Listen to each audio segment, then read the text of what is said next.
Good evening. तो weekend में शाम को 6 बजे बुला लिया। कितने लोग हैं जो नाराज हो रहे होंगे? रात 9-10 बजे क्लास होती है, 6 बजे बुला लिया आज। हाँ, आज इमोशनल इंटेलिजेंस का टॉपिक है। आज नाराज मत होना, ठीक है? एडवांस में टाइम बता दिया गया था, तो अगर हाँ ठीक है, 1 ही घंटे 1.5 घंटे की तो क्लास होती है, ठीक है ना? देर में चले जाएंगे गप्पे हाँकने रसूलाबाद की ढलान पे या दिल्ली की आ, आ, बेकार और कूड़े से बच बचाती गली में ऐसे क्या ही मिल जाएगा। इससे अच्छा इमोशनल इंटेलिजेंस पढ़ लेते। इतना कुछ नहीं है।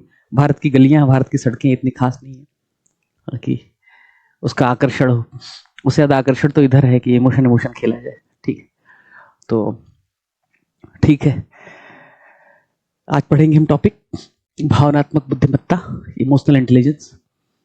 अपने पास भावनाओं की कोई सीमा नहीं है, लेकिन भावनाओं की भी सीमा होती है। ये जानेंगे। और कैसे इमोशनल इंटेलिजेंस का मतलब इमोशन में इंटेलिजेंट होना है, ये समझेंगे, लेकिन सिलेबस को ध्यान में रखते हुए। क्वेश्चन आंसर जो पीवाईक्यू की बुकलेट आपको दी वो भी अटैच कर दिया है, तो हम क्वेश्चन भी कुछ सॉल्व करेंगे। यूपीपीसीएस में आए हुए सवाल अच्छे हैं। और अभी टेस्ट सीरीज के लिए प्रश्न बनाया है, जिन परीक्षा के लिए जो विद्यार्थी होंगे उन्होंने देखा होगा, शायद अभी मिला नहीं आपको, डिजाइन हो रहा है। एक भी सवाल ऐसा नहीं है जो आप पोथी पढ़ के कर पाओगे। आप मेहनत करोगे, अगर आप समझोगे एथिक्स को, तो ही कर पाओगे, ठीक है? क्योंकि भ्रष्टाचार क्या है, इसको दूर करने के उपाय बताइए, ये नहीं डाला है, बल्कि बहुत प्रैक्टिकल सवाल है। मुझे लग रहा है प्रैक्टिकल सवालों की आदत हो जाएगी तो एथिक्स में दिक्कत नहीं होगी। इमोशनल इंटेलिजेंस भी ऐसा ही टॉपिक है। जैसे मान लो अभी जो सवाल एक डाला कि कि भाई जो भ्रष्टाचार है ना, लोभ के स्तर पर निर्भर करता है। कुछ लोग 1 लाख रुपए नहीं लेते, 1 करोड़ ले लेते हैं। तो ग्रेड पर निर्भर करता है कि लोभ और लालच कितना उनको मिल रहा है। तो इस पर सवाल है। एक सवाल और भी है, जस्ट बता रहा हूँ कि एक है ना, role of family and society, किसी बच्चे के अपब्रिंगिंग में, उसके वैल्यूज के इनकलकेशन में, उसके वैल्यू फॉर्मेशन में। तो उसमें लिखा है कि एक ये माना जाता है कि किसी बच्चे का जो मूल्य है उस पर परिवार का बहुत बड़ा प्रभाव होता है। लेकिन तब क्या, जब उस परिवार पर ही समाज और परिस्थिति का सबसे ज्यादा प्रभाव है ना, फिर वो बच्चा मतलब परिवार से वही सीख रहा है ना, जो समाज और परिस्थिति में है, गरीबी परिस्थिति में है, चोरी चकारी, वायलेंस, हेट्रेड, कम्युनलिज्म, वो सब परिस्थिति में है, समाज में है। परिवार उससे अछूता नहीं। रोज काटो काटो, मारो मारो चल रहा है, सुरक्षा के लिए तलवार लेकर सोना पड़ता है उस समाज में। अब बच्चे को कौन सा अलग से संस्कार आप परिवार में सिखा देंगे, है ना? सबसे पहले तो सुरक्षा का संस्कार, सुरक्षा की वैल्यू सिखाएंगे। तो ये बड़ा कंट्राडिक्टरी हो जाता है। तो कुछ ऐसे सवाल जो बहुत ही प्रैक्टिकल है, आप डे टू डे लाइफ में देखते हैं, ऐसे सवालों को फ्रेम करने की कोशिश कर रहे हैं, ताकि एथिक्स में जब वहां पेपर मिले तो साधारण सवाल जो नोट से पढ़ के हो जाता है वो तो हर कोई कर लेगा, तुम भी कर लोगे। ऐसा तो है नहीं कि नहीं कर पाओगे, बाकी लोग भी कर लेंगे। लेकिन ऐसे सवाल जो आपको दिखाई दे रहे हैं पिछले 2 सालों से, 2023 और 24 से, जो साधारण नहीं है, बड़े ही प्रैक्टिकल और व्यवहारिक, उन सवालों को करने के लिए थोड़ा सा अभ्यास, थोड़ी सी समझ और थोड़ा ब्रेनस्टॉर्मिंग जरूरी है। तो इमोशनल इंटेलिजेंस टॉपिक में अगर मैं देखूं, क्या पढ़ेंगे? Definition, component, code, theories, stages, significance, utilities, measurement, challenges, low EI versus high EI, और फिर उसमें 4 हिस्से। किसी का आईक्यू बहुत ज्यादा है। अच्छा, मैंने एक चीज देखा है समाज में, मैंने बचपन में अपने देखा ही है, 2000 के बाद वाले जो पैदा हुए हैं उनकी बात नहीं कर रहा, उसके पहले जितने हैं सबने देखा होगा इस चीज को। कोई गणित बहुत अच्छा लगा लेता है, बड़ी शाबाशी मिलती है, वाह वो बहुत बहुत तेज है, बहुत तेज है, और मार्क्स आ गए एग्जाम में, बहुत तेज है, टॉप कर गया वो।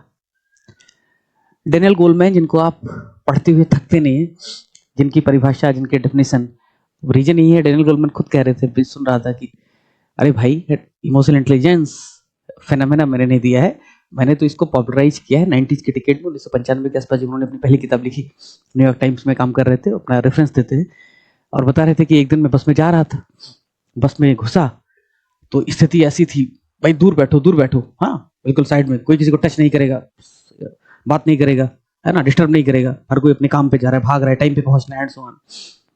जैसे ही बस में घुसा, बस के कंडक्टर ने कहा, वेलकम, आपका स्वागत है, आपकी यात्रा मंगलमय हो। और मुस्कुराते हुए बहुत ही सहजता से उसने सबका अभिवादन किया। फिर थोड़ी देर बाद देखा कि सब आपस में मस्त बात कर रहे हैं, ठाके लगा रहे हैं और पहुंच रहे हैं। बाद में पता किया तो वो जो बस का कंडक्टर था वो एक चर्च का पादरी भी था, वो एक बिजनेसमैन भी था, पार्ट टाइम बस में भी काम करता था। उसके पास इतने वर्सटाइल और इतने बहुत सारे काम थे, उसके बावजूद वो कितनी सुंदरता से, कितने खुशी से, कितने सहजता से अपना काम कर रहा था। जबकि वो लोग जो यात्री थे, उनको बस एक नौकरी है, जहां पहुंच जाना है, उसी में भागो भागो, जाओ जाओ, इस टाइप की भावनात्मक तड़पन, उधेड़ बुन, भागो चले जाओ, ये समस्या उनमें दिखाई दे रही थी। कारण कारण वही, हम नहीं जानते खुद को, हम अपनी भावनाएं भी नहीं जानते। और कुछ रिसर्च पेपर्स देख रहा था तो उसमें एक बड़ा सुंदर किसी ने कहा कि जो भावनाएं समझने का तरीका है, ऐसा कुछ है नहीं कि हम अपनी भावनाएं समझने के लिए कोई एक तरीका अख्तियार कर लें, कोई एक तरीका अडॉप्ट कर लें और हम इमोशनली इंटेलिजेंट हो जाएंगे। ये सही बात है कि इमोशनल इंटेलिजेंस या भावनात्मक बुद्धिमत्ता बढ़ाने के तरीके, बिल्कुल तरीके, लेकिन वो कोई एक तरीका नहीं है या कोई एकमात्र तरीका नहीं। आईक्यू तो डेवलप होती है, एक निश्चित समय के बाद डेवलप हो जाती है, निश्चित समय तक डेवलप हो जाती है, आप उसे डेवलप नहीं कर सकते, आप उसे नहीं बढ़ा सकते। कोई व्यक्ति गणित में अगर तेज है, उसकी उस टाइप की जो एप्टीट्यूड है, मैथमेटिकल एनालिटिकल एप्टीट्यूड है, वो डेवलप हो चुकी है। किसी की आईक्यू अच्छी है, एनालिसिस अच्छी कर लेगा, पिक जल्दी करेगा, परसीव जल्दी करेगा, कर लेगा, उसमें आप कुछ नहीं कर सकते। वो जेनेटिक और तमाम चीजों पर निर्भर करती है, उसमें आपका कोई कंट्रोल नहीं है। आप अपने आईक्यू को नहीं बढ़ा सकते। ईक्यू बढ़ाया जा सकता है, ईक्यू इवॉल्व किया जा सकता है, लेकिन उसके कोई एक तरीके नहीं, कोई एक मेथड नहीं। लेकिन जो मेथड्स हैं, वो मेथड्स जो हैं, वो डेनियल गोलमैन ने बहुत पॉपुलराइज किया। उन्होंने जो दो लोगों को जिक्र किया है यहाँ पे आपके नोट्स में, एक पीटर सलावी, वो सब उस समय येल यूनिवर्सिटी या कहीं पे काम कर रहे थे, और डेनियल गोलमैन जो खुद न्यूयॉर्क में थे, उन दोनों ने इस पर काफी काम किया। तो डेनियल गोलमैन की जो थ्योरी है वो बहुत पॉपुलराइज हुई है, और वो खुद मानते हैं कि चार चीजें, कि खुद का जो इमोशन है, जिसे हम सेल्फ इमोशन कहते हैं, जो सेल्फ इमोशन है वो जानना भावनात्मक बुद्धिमत्ता के विकास की पहली सीढ़ी है, पूर्व पीठिका है, पहला चरण है। दूसरा, जब हम खुद को जान रहे हैं, सिर्फ खुद को जानने से बात नहीं बनेगी।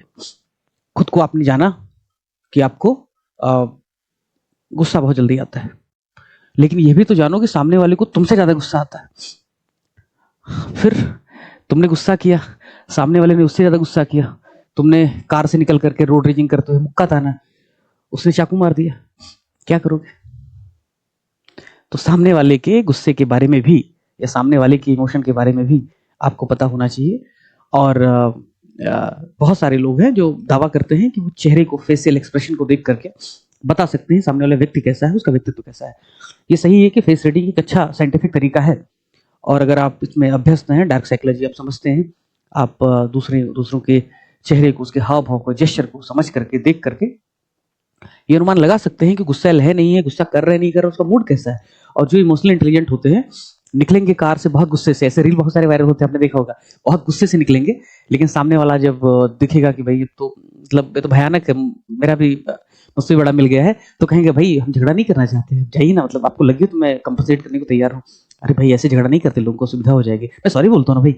तो वो इमोशनली इंटेलिजेंट होते हैं, उनको पता है कि भाई पिट जाओगे, ठीक है ना। वही थोड़ा कमजोर दिखा तो हाँ हाँ, कैसे गाड़ी चलाता है, नशे में रहता है क्या, नहीं। तो उसके लिए जरूरी है कि आप दूसरों का भी जो है दूसरों की भावनाओं के बारे में जाने। सोशल अवेयरनेस आपके पास होनी चाहिए। और तीसरा कंपोनेंट जो बताते हैं, वो जो भी आपकी भावनाएं हैं, जिसके बारे में भी आप जानते हैं, सिर्फ जानना पर्याप्त नहीं है। अगर आप ये जानते हैं कि आपको गुस्सा बहुत आता है, अगर आप ये जानते हैं कि आप किसी भी बात से बहुत जल्दी प्रभावित हो जाते हैं, कुछ लोग होते हैं जो बहुत जल्दी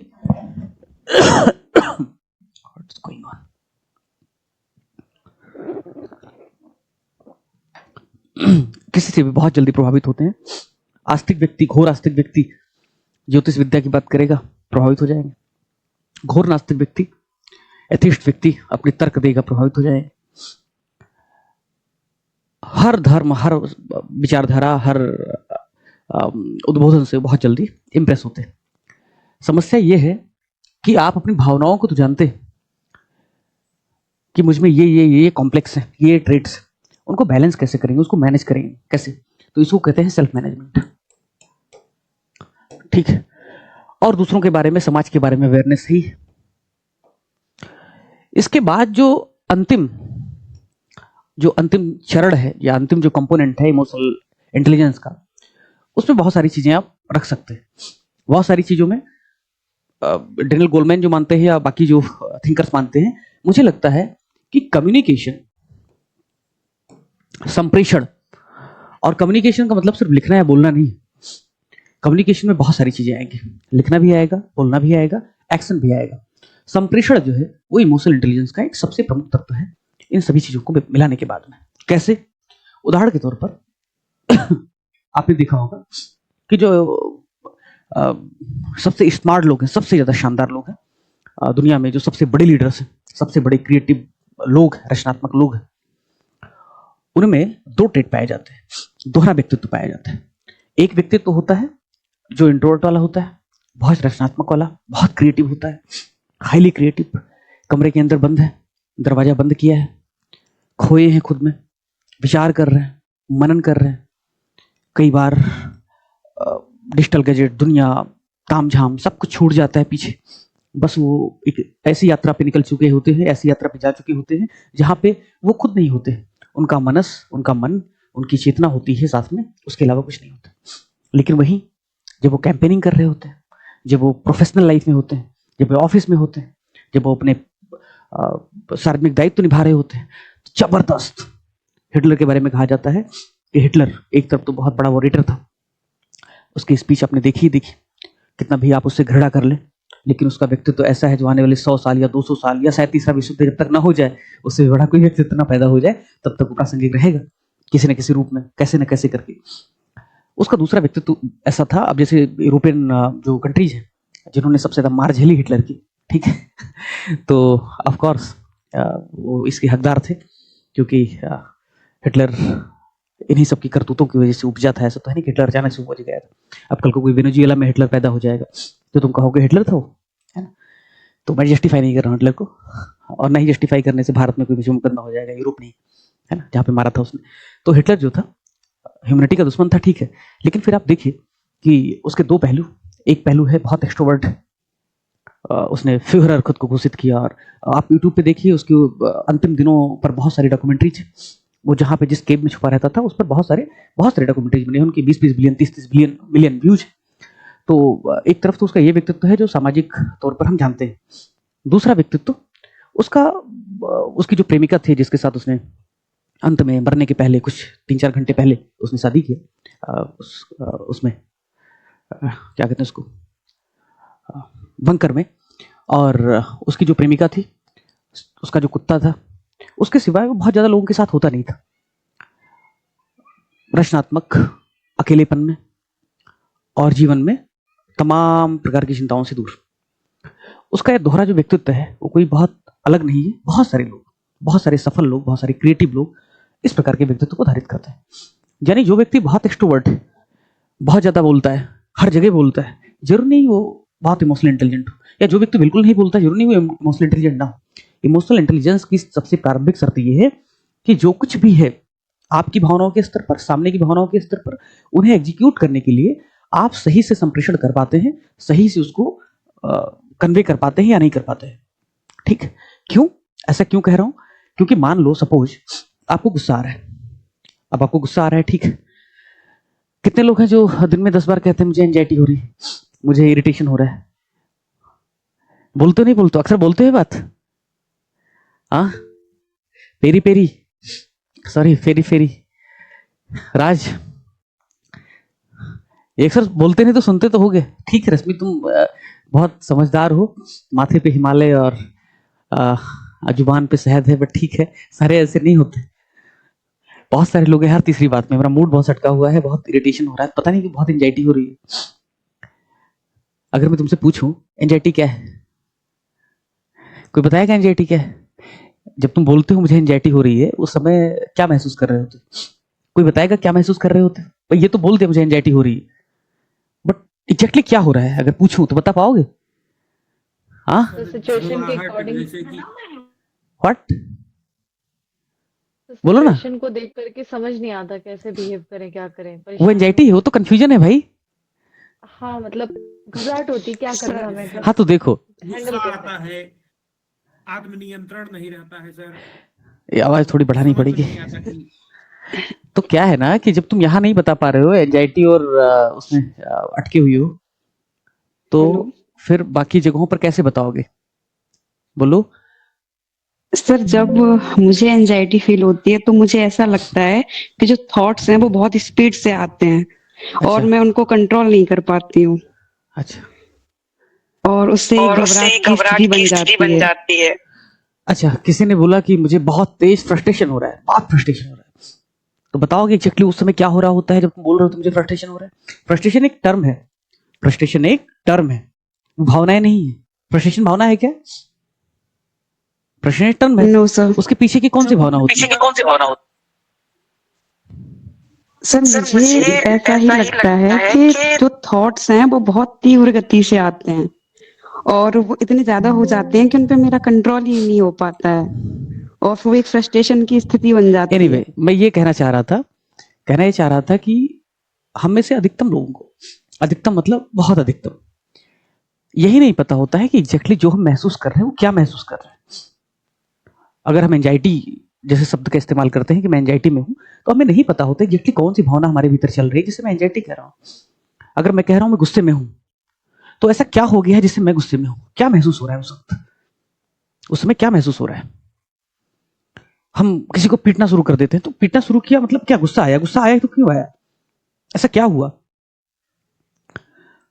इसके लिए कहा गया है एक 6 सेकंड की रूल है, 6 सेकंड रूल, कि कोई भी व्यक्ति जो अपनी भावनाओं को समझना चाहता है, भावनाओं को ठीक से मैनेज करना चाहता है, उसको 6 सेकंड रूल फॉलो करना चाहिए।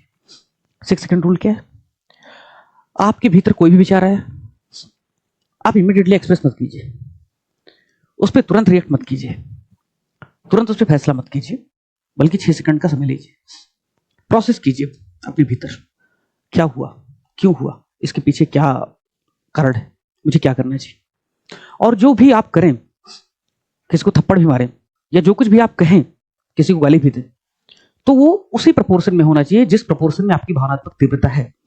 कई बार भावनात्मक तीव्रता कम होती है, एक्शन ज्यादा होता है। किसी के ऊपर बस थोड़ा सा गुस्सा आया है, लेकिन हमने उसको जो जुबान निकाली वो कुछ अबे साले इस टाइप का कुछ कुछ भी उल्टा बोल दिया, एब्यूज कर दिया या थप्पड़ मार दिया। कई बार भावनात्मक तीव्रता उतनी नहीं होती है जितनी तीव्रता हमारे एक्शन की होती है। वो जो मिसमैनेजमेंट है हमारे रिस्पॉन्स का, हमारे रिएक्शन का, वो हमें इमोशनली अनइंटेलिजेंट बनाती है, यानी हम इमोशनली इंटेलिजेंट नहीं हो पाते। तो इसके लिए क्या करना है? जब भी आपके भीतर भावनाएं बहुत ज्यादा प्रभावी हो, गुस्सा आए, एंजाइटी आए, जो कुछ भी, फ्रस्ट्रेशन आए, या कोई भी एक्सटर्नल फैक्टर हो, इंटरनल फैक्टर हो, तो आप 6 सेकंड लीजिए, आप सोचिए कि जो कुछ भी चल रहा है हमारे भीतर वो क्या है, उस पर किस प्रकार की प्रतिक्रिया होनी चाहिए, अगर प्रतिक्रिया करनी भी तो। अगर नहीं करनी है तो कोई बात नहीं, क्योंकि 6 सेकंड में हो सकता है आप विचार बदल दें कि आपको कोई रिएक्शन करना भी है। और रिएक्शन अगर करना है तो सही अनुपात में, राइट प्रपोर्शन में। किसी ने मुझे गाली दी है तो मैं सिर्फ उस पर ऐतराज जताऊंगा, किसी ने मुझे थप्पड़ मारा है तो हो सकता है मैं प्रतिरोध करूंगा या दूसरा मैं भी जड़ दूंगा। ऐसा नहीं कि लाठी मारना शुरू कर दूं। सही टाइम पे, सही प्रपोर्शन में, सही समय पर जो कुछ भी आप रिस्पॉन्स करेंगे, रिएक्ट करेंगे, इससे आप औरों से ज्यादा इमोशनली इंटेलिजेंस कहलाएंगे, इमोशनली इंटेलिजेंट कहलाएंगे। तो भावनाओं का प्रबंधन जो है उसके लिए चाहिए ठीक से एनालिसिस। वो एनालिसिस तुरंत नहीं हो पाती, उसके लिए चाहिए समय, कम से कम 6 सेकंड का समय, ऐसा लोग मानते हैं। तो ये मामला हो गया पहला, अपने इमोशन को समझने का, उसको ठीक से मैनेज करने का। अब सोशल अवेयरनेस की बात करें। सोशल अवेयरनेस में क्या है? सोशल अवेयरनेस का क्या है कि बड़े जो लीडर्स हैं, बड़े लीडर्स मतलब आप दुनिया में जिनको भी मानते हैं, चाहे वो कारपोरेट में हो, चाहे वो पॉलिटिकल लीडर्स हो, कोई भी हो। डेनियल गोलमैन के ही एक एक्सपीरियंस से बताता हूँ। वो कह रहे थे कि उनके साथ एक लड़का था और वो टॉपर था यूनिवर्सिटी का या कॉलेज का, और उसको 10 साल बाद, 12 साल बाद देखा तो एक बहुत सामान्य सा व्यवसाय कर रहा था, कुछ ऐसे जीवन में खास नहीं कर पाया, सामान्य नौकरी कर रहा था। जबकि बहुत सारे ऐसे लोग थे जो बहुत औसत, बहुत एवरेज या बिलो द एवरेज स्टूडेंट थे अपने लाइफ, लेकिन उन्होंने अपने जीवन में बहुत असाधारण अचीव किया, बहुत बड़े लीडर हुए। आप दुनिया के जितने भी महान और सफल लोगों का उदाहरण देखेंगे, ऑल टाइम ग्रेट का उदाहरण देखेंगे, एक चीज उनमें बहुत ही कॉमन पाई जाएगी, वो ये है कि उनका ईआई बहुत शानदार है। उनका ईआई बहुत शानदार है। महात्मा गांधी, चार्ली चैपलिन, सुभाष चंद्र बोस, दुनिया के जितने बड़े शानदार लीडर्स हुए जिन्होंने दुनिया को, मार्टिन लूथर किंग जूनियर की बात कर लीजिए, नेल्सन मंडेला की बात कर लीजिए, जितने भी बड़े लोग हैं, अगर आप उनकी ऑटोबायोग्राफीज पढ़ेंगे, आप महात्मा गांधी के बारे में उनकी ऑटोबायोग्राफी तो सबने पढ़ी होगी, मुझे लग रहा है कोई ऐसा नहीं होगा जो नहीं पढ़ा होगा। उनकी बायोग्राफी भी लिखी लुई फिशर ने। अगर उनकी बायोग्राफी को आप देखेंगे ध्यान से, क्योंकि महात्मा गांधी ने कह दिया कि जब वो ऑटोबायोग्राफी में लिख रहे थे कि भाई यहाँ तक तो मेरा जीवन ऐसा है जो थोड़ा अजाना अचीना है, हो सकता है बाद में तो सभी लोगों को पता चल गया कि फिनिक्स आश्रम में क्या करते थे, टॉलस्टॉय आश्रम में क्या करते थे, साउथ अफ्रीका में उनका संघर्ष कैसा रहा। लेकिन जब तक उन्होंने आत्मकथा लिखी नहीं ली थी, जब तक वो भारत में आए नहीं थे, जब तक राजनीतिक पटल पर भारत की भारतीय स्वतंत्रता संग्राम के पटल पर जब तक वो एक बड़े दीप्यमान तारे नहीं बने थे, तब तक क्या हुआ था कि उनको ज्यादा लोग जानते नहीं थे भारत में। जब उनको ज्यादा लोग जानने लगे तो सब कुछ उनके बारे में पता चल गया। लेकिन गांधी लिखते हैं कि उसके पहले के बारे में लिखना जरूरी है। तो जब गांधी ने अपनी ऑटोबायोग्राफी लिखी, उसके बाद तमाम ऐसी घटनाएं हुई भारत में जिसके बारे में लिखना चाहिए था, तो बहुत सारे लोगों ने उनकी बायोग्राफी लिखी। उसमें से एक पत्रकार थे लुईस फिशर, जिन्होंने लिखा, लुई फिशर, उसको पढ़ना चाहिए। महात्मा गांधी के बारे में हर कोई लगभग यही मानता है कि वो बहुत स्मार्ट व्यक्ति थे, अपनी बातें बहुत ही सरलता से कहते थे, कोई लाग लपेट नहीं। यहां तक कि वो भाषण भी देते थे तो पढ़ करके भाषण देते थे, कभी भी वो मिस कम्युनिकेशन की गुंजाइश नहीं छोड़ते थे। उनसे किसी ने पूछा कि सामान्यतः देखा जाता है कि बिना लिखा हुआ भाषण अगर पढ़ा जाए तो अच्छा माना जाता है, तो उनका जवाब था कि मैं वही कहना चाहता हूं जो मैं सोचता हूं। मैं अपनी मनसा वाचा कर्मणा या अपने मन कर्म और विचारों में कोई द्वैत नहीं देखना चाहता, इसलिए मैं भाषण लिख कर आता हूं, किसी भी प्रकार की मिस कम्युनिकेशन की गुंजाइश नहीं रखता हूं। आज के सस्ते लीडर्स, हाँ मतलब लीडरशिप में पैदा नहीं हुए कि वो जन नेता और मालूम क्या क्या, वो सस्ते लीडर क्या करते हैं, लीडर क्या करते हैं, कुछ भी बोलेंगे, अगले दिन आकर कहेंगे मेरा मतलब वो नहीं था। अरे भाई तुम, अगर तुम्हारा इतना ही कंट्रोल नहीं है, तुम इतना ही मन कर्म वचन तुम्हारा साथ नहीं देता है, तो तुम लिख के लाओ। लेकिन तुमको लिख के लाना नहीं, क्योंकि तुम्हें वो भी नहीं आता, तुम सिर्फ बोलते हो, तुम्हें नहीं पता तुम क्या बोल रहे हो। तो दुनिया के जितने महान लीडर्स हैं उनमें सबसे एक कॉमन बात है, उनका इमोशनल इंटेलिजेंस, उनका ईक्यू बहुत ही शानदार है। ईक्यू जो है वो व्यक्ति को अलग बनाती है, विशिष्ट बनाती है। आईक्यू व्यक्ति को सफल बना सकती है, एकेडमिकली सफल बना सकती है, उसकी थोड़ी पहचान हो सकती है शुरुआती दौर में, लेकिन लॉन्ग रन में, लंबे समय तक, लंबी रेस का जो घोड़ा होता है वो वही होता है जिसका ईक्यू ज्यादा होता है। लेकिन अब कुछ परिस्थितियां देखिए, एक व्यक्ति के पास बहुत हाई ईक्यू है, आईक्यू है, आईक्यू क्या है, बहुत हाई, और उसका जो ईक्यू है वो बहुत लो है। हाई आईक्यू और बहुत लोवेस्ट ईक्यू, वो नहीं चलेगा, वो नहीं चलेगा, बहुत लंबी दूरी तक सफल नहीं हो पाएगा। किसी का एवरेज आईक्यू है, एवरेज ईक्यू है,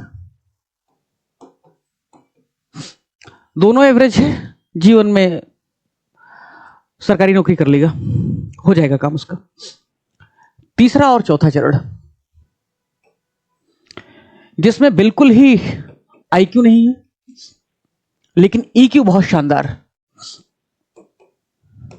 और चौथा आईक्यू भी शानदार है और ईक्यू भी शानदार है। ऐसा व्यक्ति जिसकी आईक्यू लो है, ईक्यू बहुत अच्छा है, आपने गांव में देखा है अक्सर, गांव से हो कोई, ये सब शहर में बस गए, शहर में बस गए तो भारत की आधी समस्या कम हो जाएगी। अभी मत बोलना कि स्मार्ट विलेज बनाएंगे, है ना। गांव कम्युनल है, गांव गरीबी, गांव सांप्रदायिकता, गांव जातिवाद, गांव जड़ता का अड्डा है, महिलाओं का कब्रगाह है, गांव छोड़ दीजिए, है ना, गांव में कुछ नहीं। तो जो लो आईक्यू है, आपने देखा होगा कि गांव में आप बहुत सारे लोगों से मिलते होंगे, जिनका एजुकेशन हुआ है या नहीं हुआ है फॉर्मल, आप उनको गणित का सवाल दोगे वो नहीं कर पाएंगे, कोई रीजनिंग का सवाल दोगे नहीं कर पाएंगे। और इसमें तक खुश मत हो है ना क्योंकि तुमने कोई तीर नहीं मार लिया, 4 किताबें पढ़ के कोई ईक्यू वाला नहीं हो जाता है। तो आप उनको कुछ दोगे एनालिटिकल काम, वो नहीं कर पाएंगे। लेकिन वो पूरे गांव में परसेप्शन, ओपिनियन को डिराइव करते हैं। पूरा गांव उनसे सलाह लेने आता है, पूरा गांव सोचता है भाई उससे ज्यादा बुद्धिमान व्यक्ति है नहीं। उसकी राय को लोग हाथों हाथ लेते हैं। हवा किस तरफ बह रही है, वो उसका कौन सा मीटर होता है हवा की गति और दाबों से मापने के लिए, तुमने बहुत रटा होगा, ठीक है। तो वो सब कुछ होता है, लैक्टोमीटर, बैरोमीटर सब होता है वो, ठीक है। दूध वाले पानी मिलाया नहीं मिलाया है उसका पता करने के लिए उसके पास चले जाते। तो उसका ईक्यू बहुत हाई है, समाज में बहुत प्रभावशाली होगा। एनालिटिकल स्किल नहीं है। लेकिन सबसे आदर्श स्थिति तो तब होती है जब आईक्यू बहुत हो, ईक्यू भी बहुत हो। इस श्रेणी में आप सुभाष चंद्र बोस, चार्ली चैपलिन, महात्मा गांधी इनको रख सकते हैं, क्योंकि महात्मा गांधी बहुत स्मार्ट थे। With due respect to Anna Hazare, जब आंदोलन चल रहा था, अन्ना आंदोलन। अच्छा, अच्छी बात क्या है कि बायोग्राफीज, ऑटोबायोग्राफीज मैंने बहुत पहले पढ़ ली थी, बहुत सारे लोगों की। अन्ना हजारे जब आंदोलन चल रहा था, मैं था तो अपने टीनेज में, लेकिन अवेयर बहुत था, यहाँ तक कि मैं दिल्ली गया भी था, ठीक है। उस समय इतना ज़्यादा प्रभावित चल रहा था, लेकिन शामिल नहीं हुआ था उसमें भीड़ में, बट था, दोस्त रहते थे तो चला गया था। तो अन्ना हजारे को दूसरा गांधी लोग बोलते थे, और मैं हंसता था, एक्चुअली हंसता था। इसलिए हंसता था, मुझे तो पता भी नहीं था अन्ना हजारे का क्या होगा, इस कोई पार्टी भी बनेगी क्या होगा। इसलिए हंसता था क्योंकि मैंने गांधी की आत्मकथा पढ़ी थी, सत्य के साथ प्रयोग उनका पढ़ा था, और गांधी का एक चित्र, एक गांधी की तस्वीर मेरे मन में थी कि गांधी ऐसे रहे होंगे। गांधी ने ये फैसला लिया, गांधी ने यहां पर तब ये वाला साहस दिखाया। खाली उपवास करने से कोई गांधी नहीं होता, खाली सत्याग्रह करने से कोई गांधी नहीं होता। सत्याग्रह को जीता है, अपने जीवन में सच में प्रयोग करता है। अपने जीवन में जितना वो बाहर है उससे हजारों मील ज्यादा गहरे उतर करके, मरीना ट्रेंच की भी खाई के नीचे बैठ करके, और अपनी मनोभूमि में, अपनी मनोगुफा में जब वो खुद को तराशता है, तलाशता है, तब वो गांधी बनता है। आप सहमत हो, असहमत हो, दैट डजंट मैटर।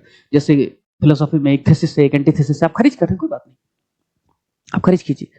लेकिन उस थीसिस में अगर तत्व है, फ्राइड के स्टूडेंट्स ने, फ्राइड के एसोसिएट्स ने फ्राइड की थ्योरीज को खारिज किया, लेकिन फ्राइड की थ्योरी खत्म नहीं हुई। तो महात्मा गांधी का जो आईक्यू था, तमाम सारे ऐसे प्रसंग हैं, आप देखिए। द्वितीय गोलमेज सम्मेलन, दूसरा गोलमेज सम्मेलन, महात्मा गांधी पार्टिसिपेट करते हैं राउंड टेबल कॉन्फ्रेंस में। आप कल्पना कर सकते हैं कि उस समय, आप आइडियोलॉजी की बात छोड़ दीजिए, आप ये भी बात छोड़ दीजिए महात्मा गांधी किस आइडियोलॉजी के थे, कांग्रेस के प्रतिनिधि थे, ये भी छोड़ दीजिए। आप देखिए उस पूरे राउंड टेबल कॉन्फ्रेंस में एक भी पार्टी, एक भी व्यक्ति या एक भी विचारधारा ऐसी नहीं थी जो गांधी को पसंद करता हो। एक भी व्यक्ति वहां पे जो बैठा हुआ था राउंड टेबल कॉन्फ्रेंस में, गांधी की विचारधारा को, गांधी को पसंद करता हो, ऐसा नहीं था। मतलब एक भी व्यक्ति, मतलब मैं उनकी बात नहीं कर रहा हूँ, क्या नाम उनका, पट्टा भी सीतारमैया की बात नहीं कर रहा हूँ जो उनके साथ में गए थे, या सरोजिनी नायडू की बात नहीं कर रहा हूँ मैं, बाकी दूसरे अपार्ट फ्रॉम कांग्रेस नहीं करता था। इतना प्रेशर, इतना जबरदस्त दबाव उन पर, कोई समझौता करने के लिए, कोई सहमति बनाने के लिए, क्योंकि उनका और इरविन का जो समझौता हुआ था, इरविन गांधी इरविन पैक्ट हुआ था, उसके मूल में ही निहित था कि गांधी राउंड टेबल कॉन्फ्रेंस में पार्टिसिपेट करेंगे और मुख्य धारा में आएंगे, और जो ब्रिटिश गवर्नमेंट है उसके साथ एक वे आउट निकालेंगे। लेकिन महात्मा गांधी इन तमाम दबावों को बर्दाश्त करते हैं, उनसे निकल करके आते हैं। ये उनका आईक्यू और ईक्यू का अद्भुत संगम दिखाता है। आईक्यू इसलिए क्योंकि वो पिक करते हैं, एसेस करते हैं कि यहाँ पे क्या हो रहा है, वो सेंस करते हैं। वो जानते हैं कि बहुत सारा विभाजनकारी यहाँ पे एजेंडा आएगा, उसके बावजूद वो दबाव नहीं महसूस करते, भारत आ जाते। तो ये उनका दिखाता है ईक्यू कि उन्होंने अपने इमोशन को कैसे मैनेज किया, परिस्थितियों को कैसे संभाला। ऐसे तमाम स्थितियां कि असहयोग आंदोलन की समाप्ति के बाद आप असफलता नहीं कह सकते, लेकिन उस समय जो चौरी चौरा में हुआ, चौरी चौरा एक्शन क्या था, चौरी चौरा कांड नहीं बोलते ना अभी, क्या बोलते हैं उसको, काकोरी को शायद एक्शन बोला है ना। तो चौरी चौरा, काकोरी ट्रेन एक्शन, हाँ, जो चौरी चौरा में जो हुआ, पुलिस वालों को जो जला दिया गया भीड़ के द्वारा, उसके बाद ऐसा माना जाने लगा कि भाई गांधी ने आंदोलन वापस ले लिया, गांधी खत्म हो गया। पर गांधी लंबा सोचते थे, दूर की सोचते थे, उनको अपनी भावनाएं पता थी, जनता का मूड पता था।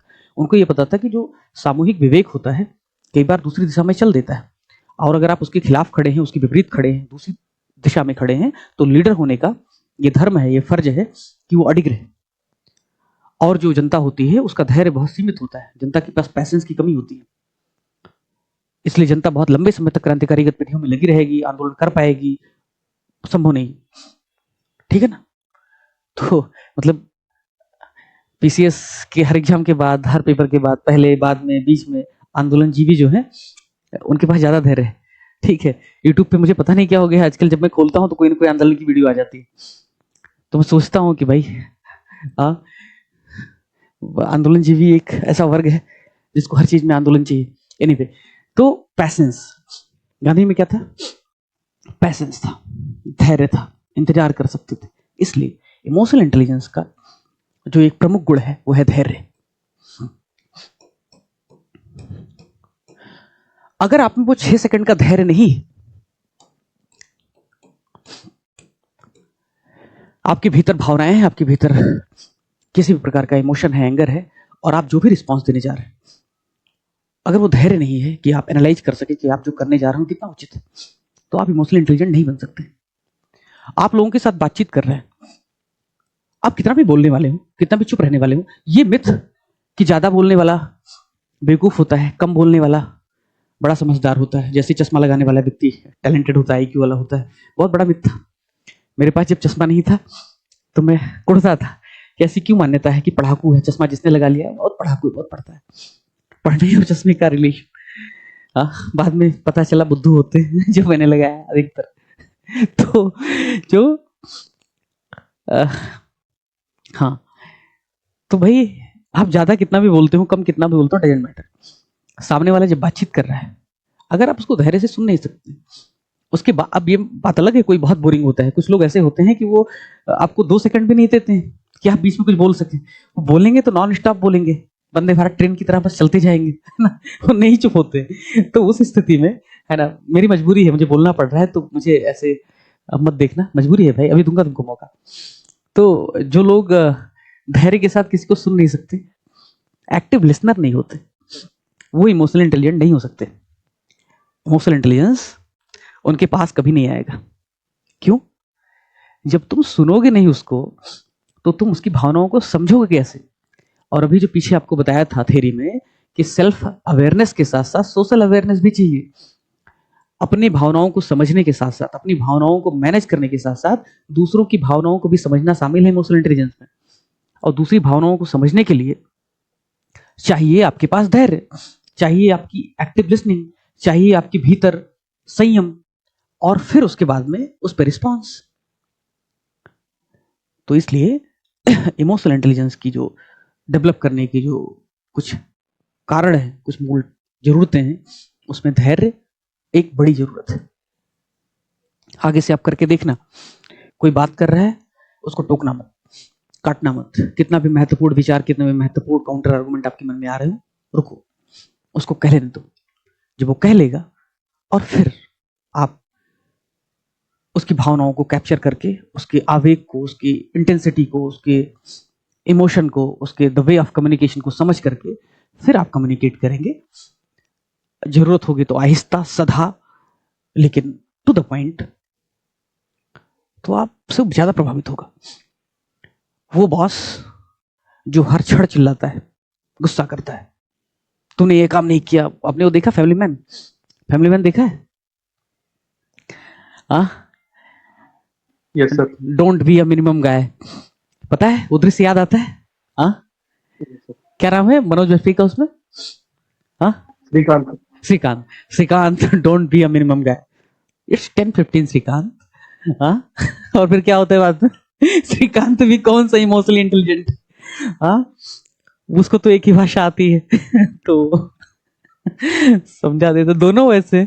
लेकिन अगर बॉस इमोशनल इंटेलिजेंट होता तो वो श्रीकांत को किसी ऐसे प्रोजेक्ट और काम पर लगाता है जो श्रीकांत कर पाता। जिंदगी भर जिसने गोली गट्टा चलाया है वो क्या मतलब तुम्हारे सॉफ्टवेयर में काम करे, तो श्रीकांत को कोई ऐसा काम देता है, श्रीकांत के साथ इस तरह से मीटिंग नहीं करता, डोंट बी अ मिनिमम गाय श्रीकांत जी बोलता है। जितने अच्छे ऑफिसर्स होते हैं वो सेक्रेटरी के लेवल पे भी हों और उनसे मुलाकात अगर किसी नए लड़के से हो जाए, अभी अभी आया है, तो भी उसके साथ वो जी कह के बात करते हैं, बड़े शिष्टाचार से बात करते हैं, उसको चाय कॉफी ऑफर करते हैं, उसके साथ कहते हैं okay all the best for career, बड़ा बड़ा अच्छे से बड़े सलीके से बात करते हैं। सारे नहीं, कुछ तो निहायत ही वो तो ठीक है ना, अब कुछ ये ईक्यू नहीं डेवलप हो पाता, कुछ लोगों का ईक्यू जहाँ है वही रहता है, लेकिन कुछ लोग अपने उसको ईक्यू को इवॉल्व करते हैं, उनका एक्सपोजर ज्यादा होता है। ईक्यू इवॉल्व करने की एक पूर्व शर्त ये भी है कि आप कितना सीख पाते हैं, कितना एक्सपोजर आपका है, कितने ज्यादा सोशली आप एक्सपोज्ड हैं, कितने लोगों से मिलते हैं, कितना आप समझते हैं, कितना सीखते हैं, हर दिन हर क्षण हर रोज आप सीखते जाते हैं, बेहतर होते जाते हैं। एनीवे, तो ईक्यू अगर डेवलप करना है तो अगली बार जब हम मिलेंगे तो पूछेंगे प्रयोग किया, ये 6 सेकंड का फार्मूला, धैर्य पैसेंस ये भी जरूरी है। और जब आप कम्युनिकेट कर रहे हो, अपनी बात कह रहे हो, तो कोशिश कीजिए कि टू द पॉइंट, स्पेसिफिक, जरूरत के हिसाब से सामने वाले की भावनाओं, परिस्थिति और जो भी रिक्वायरमेंट है उसके हिसाब से आप सही प्रोपोर्शन में, सही तरीके से, सही समय पर, सही अंदाज में बात रखें, है ना। वो है ना क्या, बशीर की किसकी शेर है, बरेलवी जी की शायद शेर है, कौन सी बात कहाँ कैसे कही जाती है, ये सलीका है तो हर बात सुनी जाती है। सलीका जो है ना, इसमें इमोशनल इंटेलिजेंस बहुत बड़ा फैक्टर, बहुत बड़ा रोल अदा करता है। अब आइए बैक टू योर सिलेबस। अब ईक्यू की बेसिक समझ में आ गई तुमको? हाँ, ईक्यू की बेसिक समझी? सिविल सर्विसेज में ईक्यू क्यों इंपॉर्टेंट है, अभी क्वेश्चन आंसर देखेंगे तो कर लेंगे सब। सिविल सर्विसेज में ईक्यू क्यों इंपॉर्टेंट है भाई? इसलिए क्योंकि तुम सिविल सर्वेंट बन के जाओगे तो ऐसा तो है नहीं कि तुम ताज पैलेस के प्रेसिडेंशियल सूट में रुकोगे। तुमको गांव जाना होगा, तुमको कस्बा जाना होगा, तुमको उत्तर प्रदेश के किसी सबसे खूबसूरत गांव के सबसे किसी खूबसूरत मोहल्ले में लोगों से मिलना होगा, मिलना ही होगा। अलग अलग तरह के लोग आएंगे, ठीक है। तो जब अलग अलग तरह के लोग आएंगे, हो सकता है कि आप सुबह सुबह जब ऑफिस में बैठे हैं, आपको पसंद नहीं कोई चिल्लाते हुए, रोते हुए या कोई गुस्से में आए, आप इस टाइप के आदमी कि पूरा दिन खराब हो गया, पूरा मूड खराब हो गया, तो आप सुबह सुबह भड़क जाएंगे। लेकिन मान लो सुबह सुबह आप जैसे ही ऑफिस में बैठे हैं, कोई एक आया आदमी लड़ गया आपसे। अभी एक वीडियो वायरल हुआ ऑटो वाला और पुलिस वाला का। ऑटो वाला अपना अधिकार बता रहा है कि भाई मेरा अधिकार, मेरे पास सारे कागज हैं, बदतमीजी से बात नहीं कर सकते। इस तरीके के अवेयर सिटीजन आने वाले समय में बढ़ते जाएंगे। तो खुद को मालिक की तरह नहीं, सेवक की तरह लेके जाना।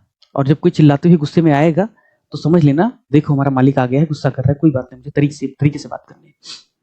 और जब आपके भीतर अच्छा ईक्यू होगा तो आप सभी को धैर्य के साथ सुनेंगे, उसकी प्रॉब्लम को समझेंगे, और अगर आप चुप रहे, बहुत संयमित भाषा के साथ में आपकी उसकी समस्या के निदान का आश्वासन दिया, निदान कर दिया, तो निश्चित तौर पर कोई कंफ्लिक्ट नहीं होगा, ना आपके जीवन में, ना उसके जीवन में, ना ऑफिस में, और आप अच्छे अधिकारी की इमेज को बहाल कर पाएंगे। 4K के कैमरे से अच्छे अधिकारी की इमेज नहीं बहाल होती है, वो जो रील देखता है उसी के मन में आता है। अच्छे अधिकारी की इमेज लाने के लिए आपके भीतर एक्चुअली में पोटेंशियल होना चाहिए, भावनात्मक बुद्धिमत्ता होनी चाहिए, कुछ काम करने का जुनून, साहस और कर्तव्य परायणता होनी चाहिए, तब आप अच्छे अधिकारी बनते हैं। 4K के कैमरे ले जाने से आप तुरंत, ठीक है आपको कोई रिकॉग्निशन भी मिल गया, ठीक है, उस टाइप का वो नहीं करना है। 4K का कैमरा नहीं लेके जाना है, ठीक है। सोशल मीडिया के जमाने में कई बार समझ में नहीं आता है कि किसका उदाहरण डालें, किसका उदाहरण ना डालें। खैर, 100 किलोमीटर वाला उदाहरण तो पक्का नहीं डाला है, बहुत रॉयल्टी मिल गई साहब को। तो इमोशनल इंटेलिजेंस जो है क्या है? ऐसी क्षमता है जिसमें व्यक्ति की अपनी भावनाएं जो है उनको पहचानना, उनको समझना और उनको मैनेज करना। मुझे कब गुस्सा आता है, कैसे आता है, क्यों आता है, और अगर आ रहा है तो क्या करना है, सर नहीं फोड़ देना है, ठीक है। गुस्से को दबाना नहीं, भावनात्मक प्रबंधन, इमोशनल मैनेजमेंट, इमोशनल सप्रेशन नहीं होता है, ठीक है।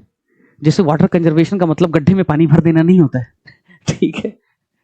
आजकल जल संचय अभियान चल रहा है, उसके ऊपर बड़े वीडियो जा रहे हैं। तो भावनात्मक जो प्रबंधन है, हाँ AI वाली इमेज तो बिल्कुल नहीं होती। तो भावनात्मक जो प्रबंधन है उसका मतलब भावनात्मक दमन नहीं, जो भावनात्मक प्रबंधन है उसका मतलब ये है अपनी भावनाओं का व्यक्त करेंगे, लेकिन सही मैनर में, सही जगह, सही तरीके से, और जहां जरूरत है वहां, जितनी जरूरत है उतनी, ये है प्रबंधन। और ऐसा नहीं कि तुमने अपनी भावनाओं को समझ लिया है, जान लिया है, तो बस उतना ही आचरण करना है। सामने वाले की जरूरत भी तो देखो, सामने वाले की परिस्थिति भी तो देखो। अब ऐसा क्या कि तुम्हारा ब्रेकअप हुआ है, तुम बड़े दुखी हो, और सामने वाला दोस्त है, उसको 4 टाके लगे, एक्सीडेंट हो गया है, और तुम अपने ब्रेकअप वाले दुख से नहीं उभर पा रहे हो। तो वो बेचारा दुखी है, बेड रिडन है, और तुम अपना ही दुख, भाई तुझे पता है लाइफ में कितनी प्रॉब्लम चल रही। वो बोलेगा भाई तू समझ, मतलब तेरे से ज्यादा तकलीफ में हो। लेकिन नहीं, कुछ लोग होते हैं कि ये नहीं जान पाते हैं कि सामने वाले का दुख तुम्हारे दुख से बड़ा है। अपना ही दुख, मतलब जहां है अपना ही रोना रोएंगे, ठीक है, अपना ही रोना। तो कई बार होता है तुम्हारे दुख से अगर सामने वाले का दुख बड़ा है, तो वही अपने दुख को बस्ते में बंद कर दो। ठीक है, उसके बारे में हालचाल पूछ लो। तो भावनात्मक बुद्धिमत्ता में अपनी भावनाओं को पहचानना है, समझना है, प्रबंधित करना है। ठीक है, दूसरों को, समाज को, दूसरों की भावनाओं को भी जानना है। उसके लिए चाहिए पैसेंस, उसके लिए चाहिए एक्टिव लिसनिंग, और फिर उसके हिसाब से आचरण करना है। उस व्यक्ति के हिसाब से नहीं, उस परिस्थिति और उस भावनात्मक स्थिति के हिसाब से, जितनी जरूरत है, जैसी जरूरत है, तो आप इमोशनल इंटेलिजेंट कहलाएंगे। Peter Salovey, John Mayer, Daniel Goleman, इन सब ने अच्छा काम किया है। डैनियल गोलमैन अभी भी जीवित हैं और बहुत सारी किताबें उन्होंने लिखी हैं। उनकी 1-2 किताबों का आप जिक्र कर देना। और पॉपुलराइज करने में इन लोगों का काफ़ी रोल रहा है। उनके बहुत सारे पॉडकास्ट भी हैं, बहुत सारे वीडियोज भी हैं। तो डैनियल गोलमैन सिर्फ किताबों में या सिर्फ नोट्स में मत देखो, एक्चुअली अच्छा काम किया है। तो आप उनकी जर्नल्स कभी देख सकते हैं, रेफर कर सकते हैं, अगर आपको अपना EQ, अपना EI डेवलप करना है तो। ठीक है, भावनात्मक बुद्धिमत्ता में, इमोशनल इंटेलिजेंस में, इमोशनल कोसेंट को बढ़ाने के लिए क्या कौन से कंपोनेंट होते हैं आपको बता दिया। अपने बारे में जानना, अपने कमजोरियों का, अपनी ताकत का एहसास होना, उनको ठीक से प्रबंधित करना। कैसे? दूसरों को, दूसरों की परिस्थितियों को समझ करके। कई बार ऐसे होता है कि हम किसी भी मूड में हो, कोई फर्क नहीं पड़ता, लेकिन अगर सामने परिस्थिति ऐसी है कि उसके हिसाब से आचरण करना है, तो चाहिए एम्पैथी। एम्पैथी का सिंपल मतलब है दूसरों के बारे में जानना, दूसरों की जूतों में अपना पैर रखना। वहीं आपको बताया कि दोस्त का मतलब ऐसे एग्जांपल लिख नहीं सकते। दोस्त हॉस्पिटल में है और तुमने ब्रेकअप की दुख उसको सुना रहे हो, तो बुरी बात है। उसके लिए चाहिए एम्पैथी। अगर आपको पता है कि दोस्त की स्थिति क्या है, आप समझते हैं, महसूस करते हैं, तो आप ऐसी बातें कभी नहीं करेंगे। ठीक वैसे ही जैसे आप अपनी बीवी से झगड़ा करके गए हैं, आप अपनी क्रश से दुखी होकर के गए हैं, और अधिकारी हैं, और उस समय आपके पास कोई आता है ऑफिस में जो आपके साथ झगड़ा करता है अपनी जरूरतों के लिए, अपने हक के लिए, राइट के लिए, तो अपना पर्सनल फ्रस्ट्रेशन उस पर नहीं पास करेंगे कि भगाओ इसे, ले जाओ इसे। इस तरीके से अपना जो प्रॉब्लम है साइड में रखो, एम्पैथी का उपयोग करो। ठीक है, अगर एम्पैथी का उपयोग करोगे तो अपनी प्रॉब्लम साइड में रखोगे, उसकी प्रॉब्लम, उसकी जूती में पाँव रख के समझोगे भाई क्या दिक्कत है, व्हाट्स गोइंग ऑन, तो आप हल कर पाओगे। इसके लिए सोशल स्किल चाहिए, और इन सभी चीजों से परे एक बहुत महत्वपूर्ण चीज है, वो कम्युनिकेशन, संप्रेषण। आप एक्चुअली में कभी कभी किसी की मदद करना चाहते हैं, किसी की हेल्प करना चाहते हैं, बट आपको पता ही नहीं कैसे। क्यों? आप एग्जैक्टली कन्वे नहीं कर पाते किसी बात को।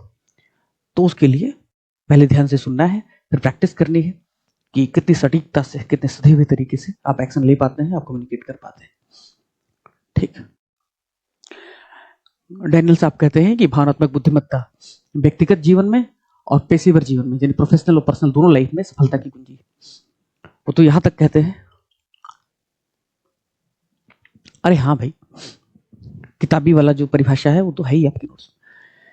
डैनियल गोलमैन यहां तक कहते हैं कि दुनिया में सफलता के लिए अगर एकमात्र कोई चीज सबसे ज्यादा जरूरी है तो इमोशनल इंटेलिजेंस है। तो इमोशनल इंटेलिजेंस पर्सनल लाइफ में भी, पर्सनल रिलेशनशिप में भी, निजी संबंधों में भी आपने देखा होगा कि कुछ व्यक्ति होते हैं दिन भर झगड़ा करते हैं छोटी सी बात पे।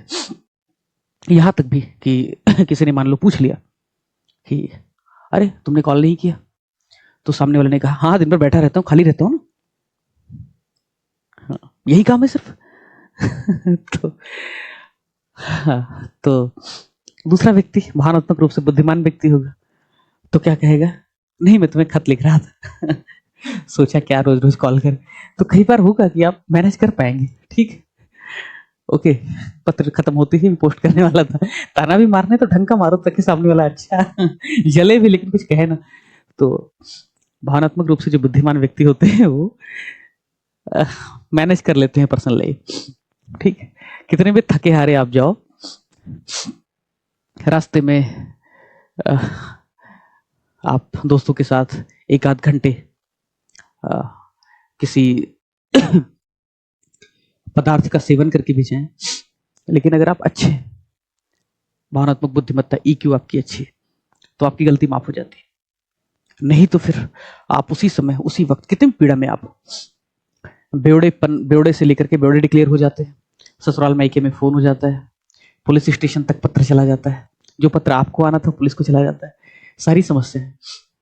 ठीक है, तो वो सारी समस्याएं हो जाती हैं। तो ध्यान रखना है कि कुछ लोग इतने टॉक्सिक, ये सब पर्सनल बातें नहीं कहनी चाहिए किसी की लाइफ की, बट एक परिचित है मेरी जीवन में, जो भी मित्र हैं उनकी उम्र 45-50 से कम नहीं। ठीक है, तो सब मुझसे उम्र में बहुत बड़े हैं, अनुभव में उससे भी ज्यादा। अनुभव में तो मैं कहता हूँ मेरा अनुभव 5 साल पीछे, उनका अनुभव 50 साल आगे।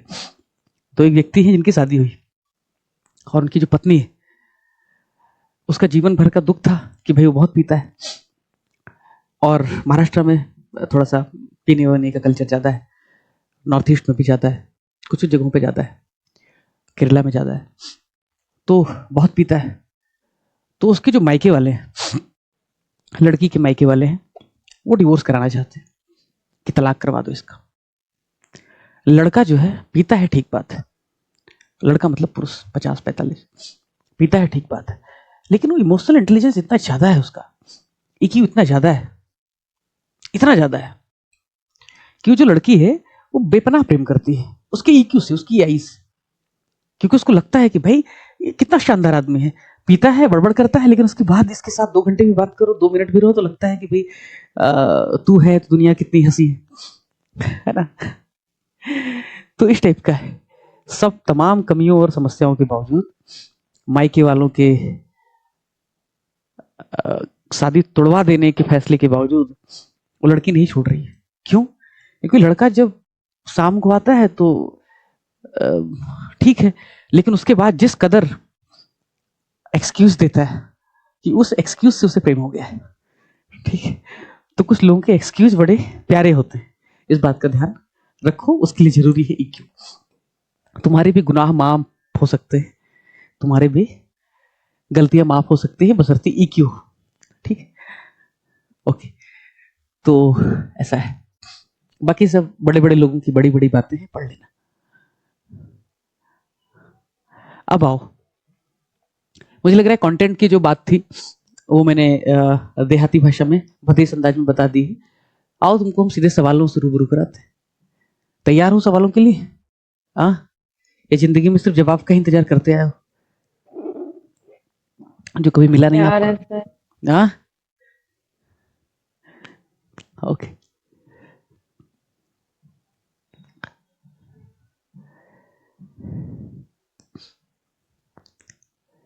क्या भाई,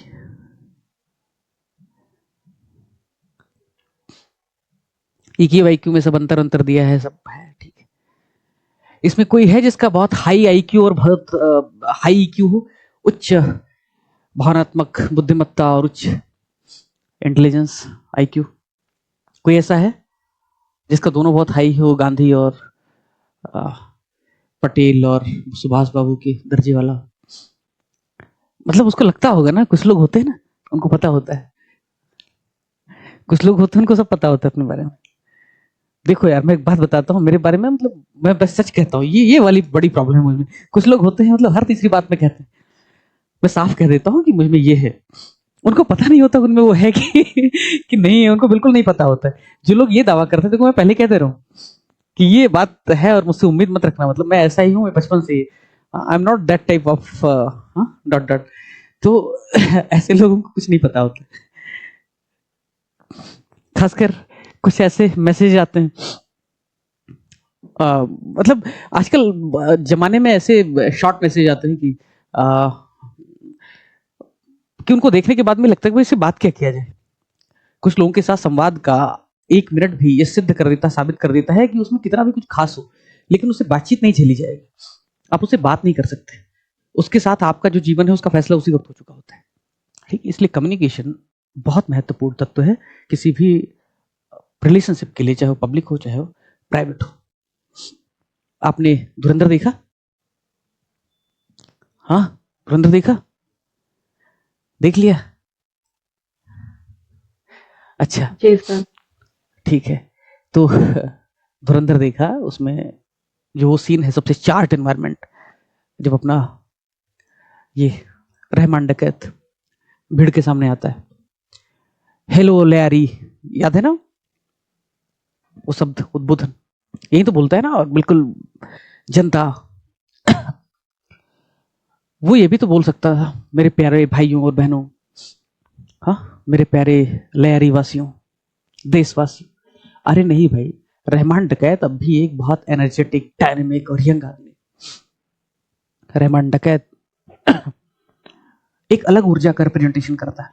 वो यही बोल सकता है तो ही जनता चार्ज होगी, तो ही जनता, स्क्रिप्ट लिखने वाले ने इस बात को सोचा होगा। तो वो क्या बोल रहे हैं पब्लिक लाइफ में, आपने बहुत सारे नेताओं को देखा होगा कि वो शुरू करते हैं और खत्म करते हैं, उसके बीच में किसी को कुछ समझता नहीं है ना। फोटो खींचने में, बात करने में लगे रहते हैं और निकल भी गए जैसे उनको मिल गया वो सब बड़ा पाव सब खा करके। तो जो पॉलिटिशियन है उनके भीतर जो कम्युनिकेशन स्किल है, ये दिखाता है वो कितने इमोशनल इंटेलिजेंट है। ठीक है, अटल बिहारी वाजपेयी जी को आप, या सुषमा स्वराज को, या आप बहुत सारे लोगों को क्यों याद करते हैं?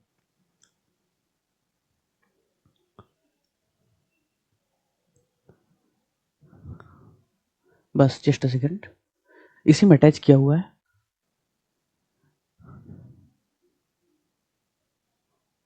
हाँ, ये है पीवाईक्यू टॉपिक 4, फिलोसोफर वाला जो टॉपिक था, मोरल थिंकर वाला। शुभम सर ने 2 घंटे की मैराथन क्लास ली थी, और ये विषय मेरी इच्छा थी पढ़ाने की, बट मुझे लगा उस विषय के साथ ज़्यादा न्याय हो पाया। उन्होंने बताया था आपको कि वैसे तो उन्होंने एमएनआईटी से पढ़ा है ना प्रयाग में, बट फिलोसॉफी से उन्होंने यूपीएससी के 5 मेंस, 1 इंटरव्यू, और यूपीपीसीएस के 2 इंटरव्यू दिए जब ऑप्शनल था। बाद में असिस्टेंट कमांडेंट हो गए तो देना छोड़ दिया यूपीएससी। और अभी बहुत उम्र नहीं हुई, 26-27 साल के हैं, 27-28 साल के। ठीक है, तो ऐसा नहीं है कि वो 10 साल से तैयारी कर रहे हैं। एनीवे, तो ठीक लगा, समझ में आया वो टॉपिक, समझ में आया है? उसको फिर से और कुछ बताने की जरूरत है, पढ़ाने की जरूरत है?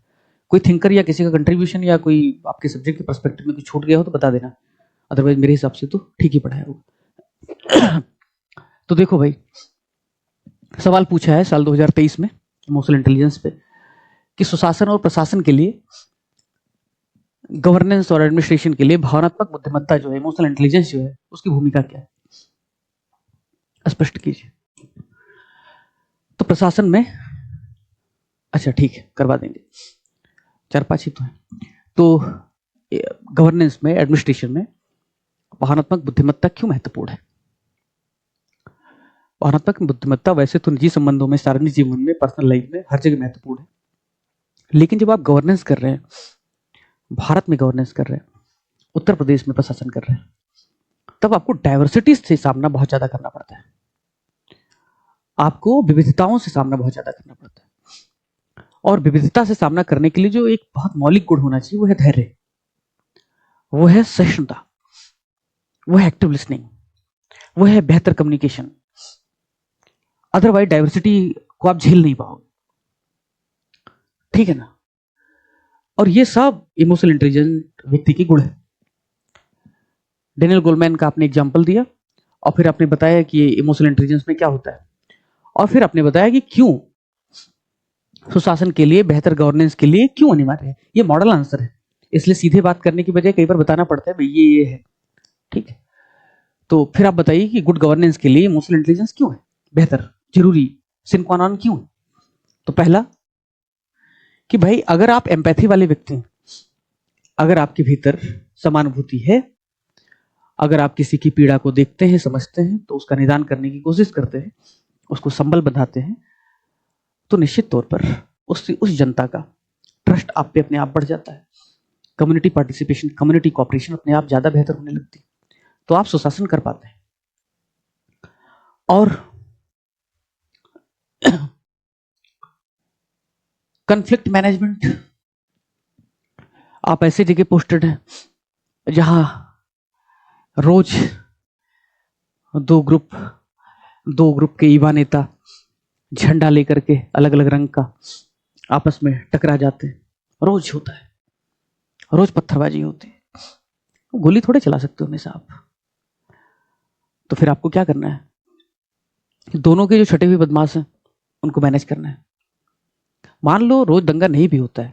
एक उदाहरण आपको बताया था मैंने कि एक कम्युनिटी के बड़े लीडर थे और उनका स्टेच्यू था, उधर से फ्लाईओवर निकल रहा था, और जिस कम्युनिटी के वो बड़े लीडर थे वो कम्युनिटी ऐसी थी कि भाई जैसे है ना, ट्रेन की पटरियों पे कुछ साल पहले एक कम्युनिटी बैठ गई थी, उखाड़ देंगे सब कुछ, नहीं आने देंगे ट्रेन, मांग पूरी करो, हमारे मांगे पूरी करो, तो हटने वाले नहीं थे। लेकिन उसमें जो वहाँ के म्युनिसिपल कमिश्नर थे उन्होंने जाकर के बात की उस कम्युनिटी के लीडर से, बोला देखो अंत में आप जो चाहोगे, आप जो करोगे वही मानना पड़ेगा, जनता मालिक है, क्या कर सकता हूँ, आपके साथ जबरदस्ती थोड़ी कर सकता हूँ, आपकी वजह से मैं। बट अगर ये फ्लाईओवर बना तो शहर को कितनी सुविधा होगी, पोल्यूशन कितना कम होगा, कंजेशन कितना कम होगा। और ऐसा नहीं कि स्टेच्यू हटा रहे हैं, साइड में थोड़ी दूर पे हम लगवा दे रहे हैं ना, स्टेच्यू को कुछ नहीं होने देंगे।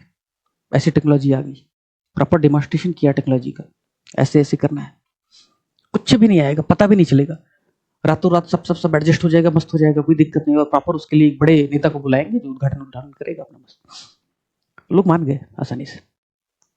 एक दंगा हो जाता उसी में, कोई बदमाश होता, हाँ चलो चलो पुलिस बुला लिया, बुलडोजर बुला लिया, कर दो, ऐसे नहीं होता। भावनाओं के साथ भावनात्मक तरीके से आपको डील करना पड़ेगा। भावनाओं को बुलडोजर से आप नहीं डील कर सकते, नहीं आपका बुलडोज हो जाएगा, ठीक है। इसलिए जब कोई व्यक्ति भावनात्मक हो, भावनाओं के समंदर में हो, लहरों में हो, तब अननेसेसरी उस पर कंकड़ नहीं मारना है ना, लहरें तेज हो जाएंगी तुमको बहा ले जाएंगी। तो इसलिए ब्यूरोक्रेट जो है उसको कन्फ्लिक्ट मैनेजमेंट अच्छे से हो पाता है अगर वो इमोशनली इंटेलिजेंट है तो। और ऑफ कोर्स वो इतना इमोशनली इंटेलिजेंट है कि आप छुट्टी लेनी हो, काम नहीं हो पा रहा है, कोई समस्या आ रही है, आप उसके पास जाते हैं, आपको समाधान सुझाता है, आपकी मदद करता है, आपको सुनता है, कई बार आपको चाय कॉफी ऑफर कर देता है, कई बार आपको ऑफिस और लंच भी करवाता है। ऐसा नेता, ऐसा लीडर, ऐसा ऑफिसर हर कर्मचारी को, हर अधिकारी को पसंद आएगा। हर कोई चाहेगा कि भाई सर का नाम नहीं खराब होना चाहिए, गलती से भी मीडिया में फर्जी फोटो अपलोड नहीं होना चाहिए, नहीं तो फिर उनकी इमेज को बहुत धक्का होगा। तो वो सब कुछ काम बहुत अच्छे से करता है, बहुत अच्छे से करता है। क्यों? क्योंकि उसका ट्रस्ट बनता है, ट्रस्ट बिल्डअप होता है। जनता भी ऐसे ट्रस्ट उस पर दिखाती है, फेथ दिखाती है। इमोशनली इंटेलिजेंट व्यक्ति एक बहुत अच्छा लीडर बनने के लिए बहुत जरूरी है, क्योंकि अगर वो इमोशनली इंटेलिजेंट नहीं होगा तो डंडे की बदौलत तो कितना काम करवा पाएगा अपने अधीनस्थों से।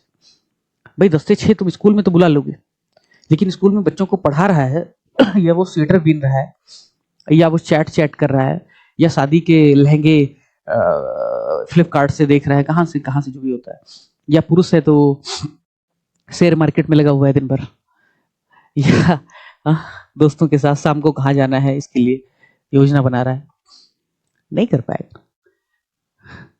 क्योंकि वो क्या यूपी में कुछ चला है ना, फोटो भेजना पड़ता है अटेंडेंस के लिए, ऐसा कुछ है? तो अटेंडेंस तो लगवा लोगे, पढ़ाएगा, क्वालिटी एजुकेशन होगी, ये कैसे इंश्योर करोगे? क्वालिटी एजुकेशन तब इंश्योर कर पाओगे जब आप खुद ऑफिस आके ठीक से काम करोगे, गांव का दौरा करोगे, उस टीचर से मिलोगे, उस टीचर को जमीन पे बैठाओगे, खुद चेयर पे बैठोगे, या उसको बोलोगे हाँ काम क्यों नहीं करता है, ऐसे नहीं। उस टीचर के साथ हाथ मिलाओगे, बोलोगे कि देखो मैं भी बचपन में पढ़ाता था, पढ़ाना मेरा पैशन था, अब ठीक है मैं यूपीएससी में आ गया, पास करके आ गया, बट मुझे टीचिंग बहुत पसंद है। अगर आप अनुमति दें, आप इस स्कूल के टीचर हैं, आपकी परमिशन से, तो क्या मैं एक क्लास ले सकता हूँ बच्चों का? बिल्कुल, वो खुशी खुशी कहेगा बिल्कुल सर लीजिए। आप पढ़ाइए 40 मिनट बच्चों को, दिल से पढ़ाइए, उसको लगेगा देखो ये होता है लीडर। वो अगले दिन और दिल से पढ़ाएगा और 4 और टीचर्स को बोलेगा कि यार हमें अच्छा काम करना है। ऐसे थोड़ी होता है कि आप आएंगे और उसको मुर्गा बना देंगे क्योंकि वो टीचर है, क्योंकि आप उसके बॉस। ऐसे कुछ नहीं होता। एनीवे, तो संवेगात्मक बुद्धिमत्ता सिविल सेवकों को तर्क और समानुभूति की भी संतुलन बनाने की क्षमता देती है। तर्क ये है कि भाई काम नहीं कर रहे हैं, निठल्ले हैं, तो उनको पनिशमेंट दो। समानुभूति ये है कि भाई काम क्यों नहीं कर रहे, क्या समस्या है, क्या कोई फैमिली प्रॉब्लम है उसकी, कोई ऑफिशियल प्रॉब्लम है, सॉल्व करने की कोशिश करो, बच्चों के साथ घुल मिल करके आप उसको एक उदाहरण, एक एग्जाम्पल सेट करके दो, तो निश्चित तौर पे गवर्नेंस जो होगा वो ज्यादा citizen centric, citizen friendly, ethical और इफेक्टिव होगा। ठीक है, कर लोगे? ऐसा सवाल आए तो कर लोगे फिर? हाँ या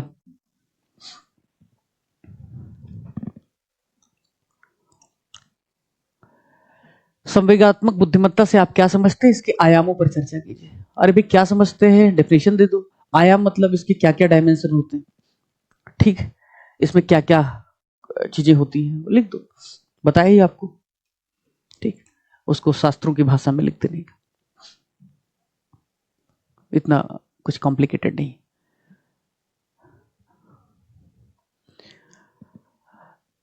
रूजवेल्ट साहब की एक कोट है, इमोशनल इंटेलिजेंस पे लिख देना कि आप कितना जानते हैं इससे किसी को फर्क नहीं पड़ता जब तक ये ना पता चले उनको कि आप उनकी कितनी परवाह करते हैं। आप किसी व्यक्ति को सिर्फ समझते हैं, कब वो गुस्सा करता है, कब वो खुश होता है, उसको कैसे मैनिपुलेट करना है, कैसे उसको डांटना है, कैसे उसकी कमी निकालनी है। इससे आप एक्सेप्टेबल, इससे आप स्वीकार्य नहीं हो जाएंगे। आपके प्रति रिपल्सन, क्षोभ और गुस्सा पनपेगा उसके भीतर, बजाय इसके कि आप उसको जानकर समझकर कि भाई पागल है, गुस्सा आता है तो कुछ भी बकता है उसमें नहीं, इग्नोर कर देना है और बाद में पूछना है, ठीक हो ना, कोई बात नहीं, मैं जानता हूं तुम्हें गुस्सा आता है, बट ठीक है, टेक केयर ऑफ योरसेल्फ, ख्याल रखो अपना, और ठीक से खाना खाया करो, तनाव बढ़ता है, ठीक से नींद लिया करो, थोड़ा सा जो टाइम टेबल है ऐसे सेट करो कि जो भी काम है जल्दी और टाइम पर हो जाए। काम टाइम पर हो जाएगा तो फ्रस्ट्रेशन नहीं आएगा, काम टाइम पर हो जाएगा तो तनाव नहीं आएगा तनाव नहीं आएगा तो तुम धैर्य से, पैसेंस से, काम होकर के शांति से सोच सकोगे, फैसले ले सकोगे, लोगों के साथ इत्मीनान से बैठ सकोगे। तुम्हारा काम टाइम पे नहीं खत्म होगा तो तुम फ्रस्ट्रेट रहोगे, तो और चिड़चिड़े हो जाओगे, तो और गलत फैसले लोगे, एक अलग ही बुरा प्रभाव, दुष्चक्र, विशेष साइकिल शुरू हो जाएगा। ख्याल रखो अपना, अच्छा खाना खाओ, ठीक है।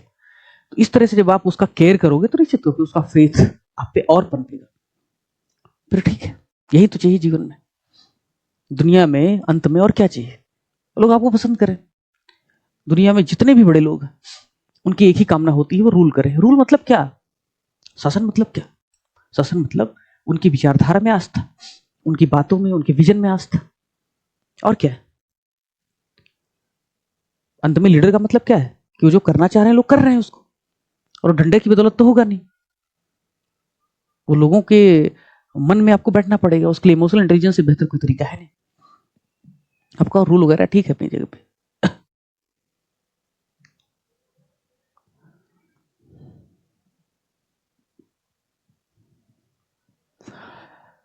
Emotional intelligence is very important in effective administrative practices. 2021 में प्रभावी प्रशासनिक प्रथाओं में संवेगात्मक बुद्धिमत्ता अत्यंत महत्वपूर्ण है। सिविल सेवकों के लिए एक्चुअली इमोशनल इंटेलिजेंस बहुत जरूरी है। अगर इमोशनल इंटेलिजेंस होगा तो बेहतर गवर्नेंस अपने आप होने शुरू हो जाएगी। जो काम सैटेलाइट इमेजेज, जो काम डीबीटी, जो काम जीआईएस नहीं कर सकते, वो काम इमोशनल इंटेलिजेंस कर सकता है, क्योंकि आप उनके भीतर स्वप्रेरणा, सेल्फ इंस्पिरेशन लाते हैं। आप उनको खुद से बेहतर बनने की कोशिश कराते हैं, बजाय कि एक्सटर्नल फैक्टर की वजह से आप उनको वो काम करवाते हैं।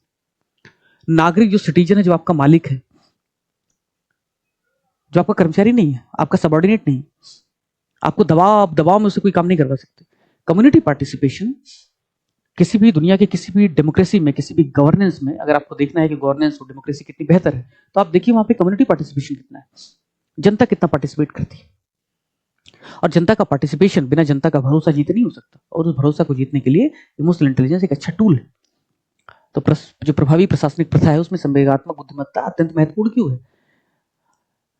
The administration is not merely about laws, rule and procedure, but also about managing people, emotion and conflict.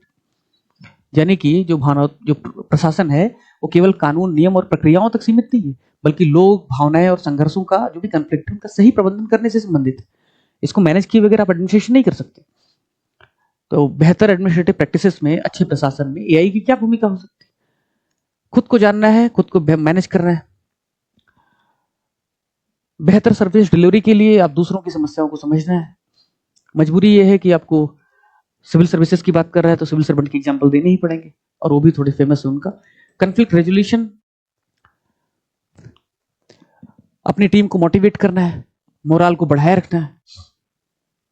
Kargil का युद्ध या दुनिया की जितनी भी युद्ध हुई हो, आपने देखा होगा वो युद्ध आसानी से जीता जा सका होगा अगर उनका लीडर अच्छा रहा होगा।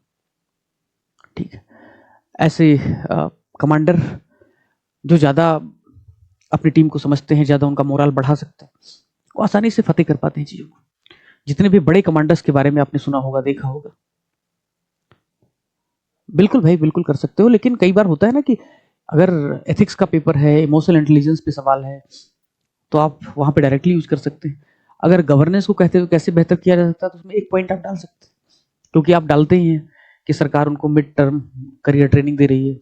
उसमें ये भी डाल सकते हैं कि इमोशनल इंटेलिजेंस कैसे बढ़ाया जाए, कैसे अच्छे लीडरशिप, चूंकि एक अच्छे ब्यूरोक्रेट, एक अच्छे सिविल सर्वेंट की क्वालिटी है अच्छी लीडरशिप, और लीडरशिप में इमोशनल इंटेलिजेंस जरूरी है।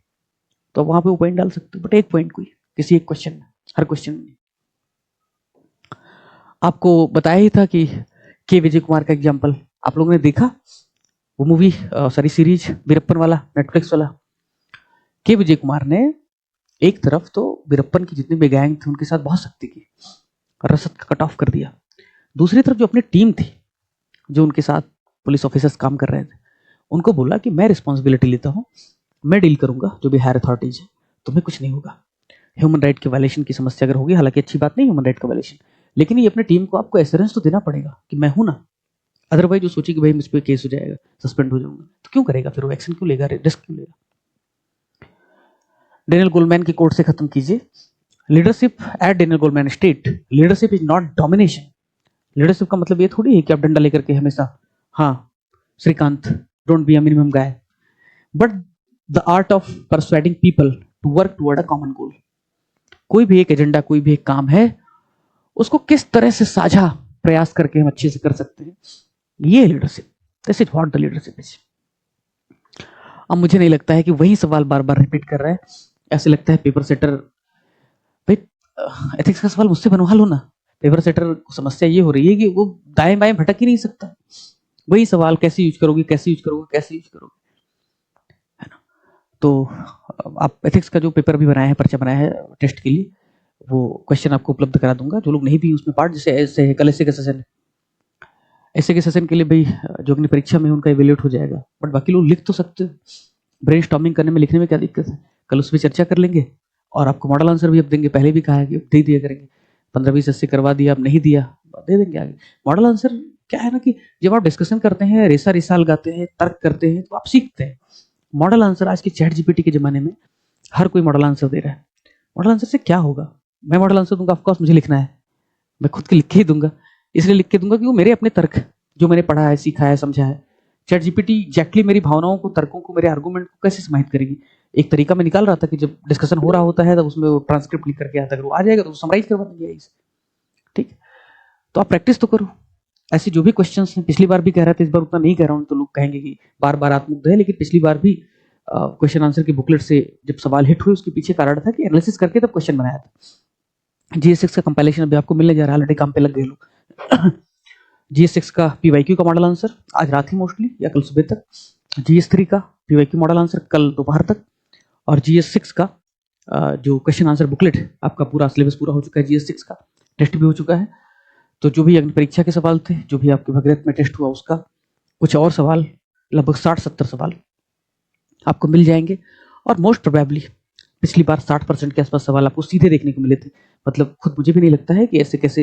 अब एक हेटर का कमेंट आया था, उसने गाली वाली दिया फिर नीचे लिखता है बाकी तो ठीक है, लेकिन पेपर एनालिसिस क्या शानदार करते। तो मैंने सोचा चलो कुछ तो अच्छा दिखा उसे, तो फिर बाद में उसने नीचे लिखा बट वो भी दूसरों से करवाते होंगे, तो मैं सोचता हूँ कई बार कि ठीक है चलो पेपर एनालिसिस में तो उसने कुछ अच्छा माना, तो उसको खारिज नहीं कर रहा, हेटर भी नहीं खारिज कर रहा है, तो उसको देख लेना। अपने जो क्वेश्चंस होते हैं बहुत महत्वपूर्ण होते हैं, तुमसे सवाल सीधे बनते हैं। आप वो वीडियो देखी होगी, यहाँ से आया था मेंस का प्रश्न, तो कर लेना। डिजिटल अरेस्ट तक सीधा डायरेक्टली आया था, कितने लोगों ने इमेजिन किया होगा कि डायरेक्ट सवाल हिट होगा। तो एनीवे कर लेना। कई बार आत्म प्रशंसा उद्देश्य नहीं होता, सेल्फ अप्रेजल उद्देश्य नहीं होता। उद्देश्य होता है कि जो तथ्य है उसको बताना। जब आप तथ्य को बता रहे होते हैं, अंत में मुझे ही बताना है, पढ़ा मैं रहा हूं, कौन बताएगा, तो बता रहे होते हैं। डर इस बात का होता है कि कहीं आत्म प्रशंसा की, आत्ममुक्तता की बदबू ना जाए बाहर। बट अंत में क्या तरीका है, और कोई तो उपाय बताओ, नहीं बता सकते ना। या तो कोई ये ले ले जिम्मेदारी कि एक दिन और रील बनाता रहे, तो वो भी तो आत्म प्रशंसा ही है ना। अब मैं उस टाइप का वीडियो तो बना नहीं सकता। बिग अपडेट यूपीपीसीएस में क्या हुआ, गया बदलाव, फॉर्म कब आ रहा है, मतलब साल भर पहले से फॉर्म कब आ रहा है का वीडियो बन रहा है लोगों का। कट ऑफ कितनी जाएगी, नहीं होता है भाई, है ना। कट ऑफ नहीं बना पाऊंगा। एग्जाम का फॉर्म जब आएगा, जब आना होगा तब आएगा। नहीं, हाँ, एग्जाम के फॉर्म भरने में कोई दिक्कत है तो उस पर बात कर सकते हैं, और वो भी दूसरों को दे दिया था, भाई जो कर रहे हैं रिसर्च कर लो। मतलब मैं इतना समय नहीं कि बैठ करके क्या दिक्कत है उसको खोजूंगा फिर तुम्हारे साथ बात करूंगा।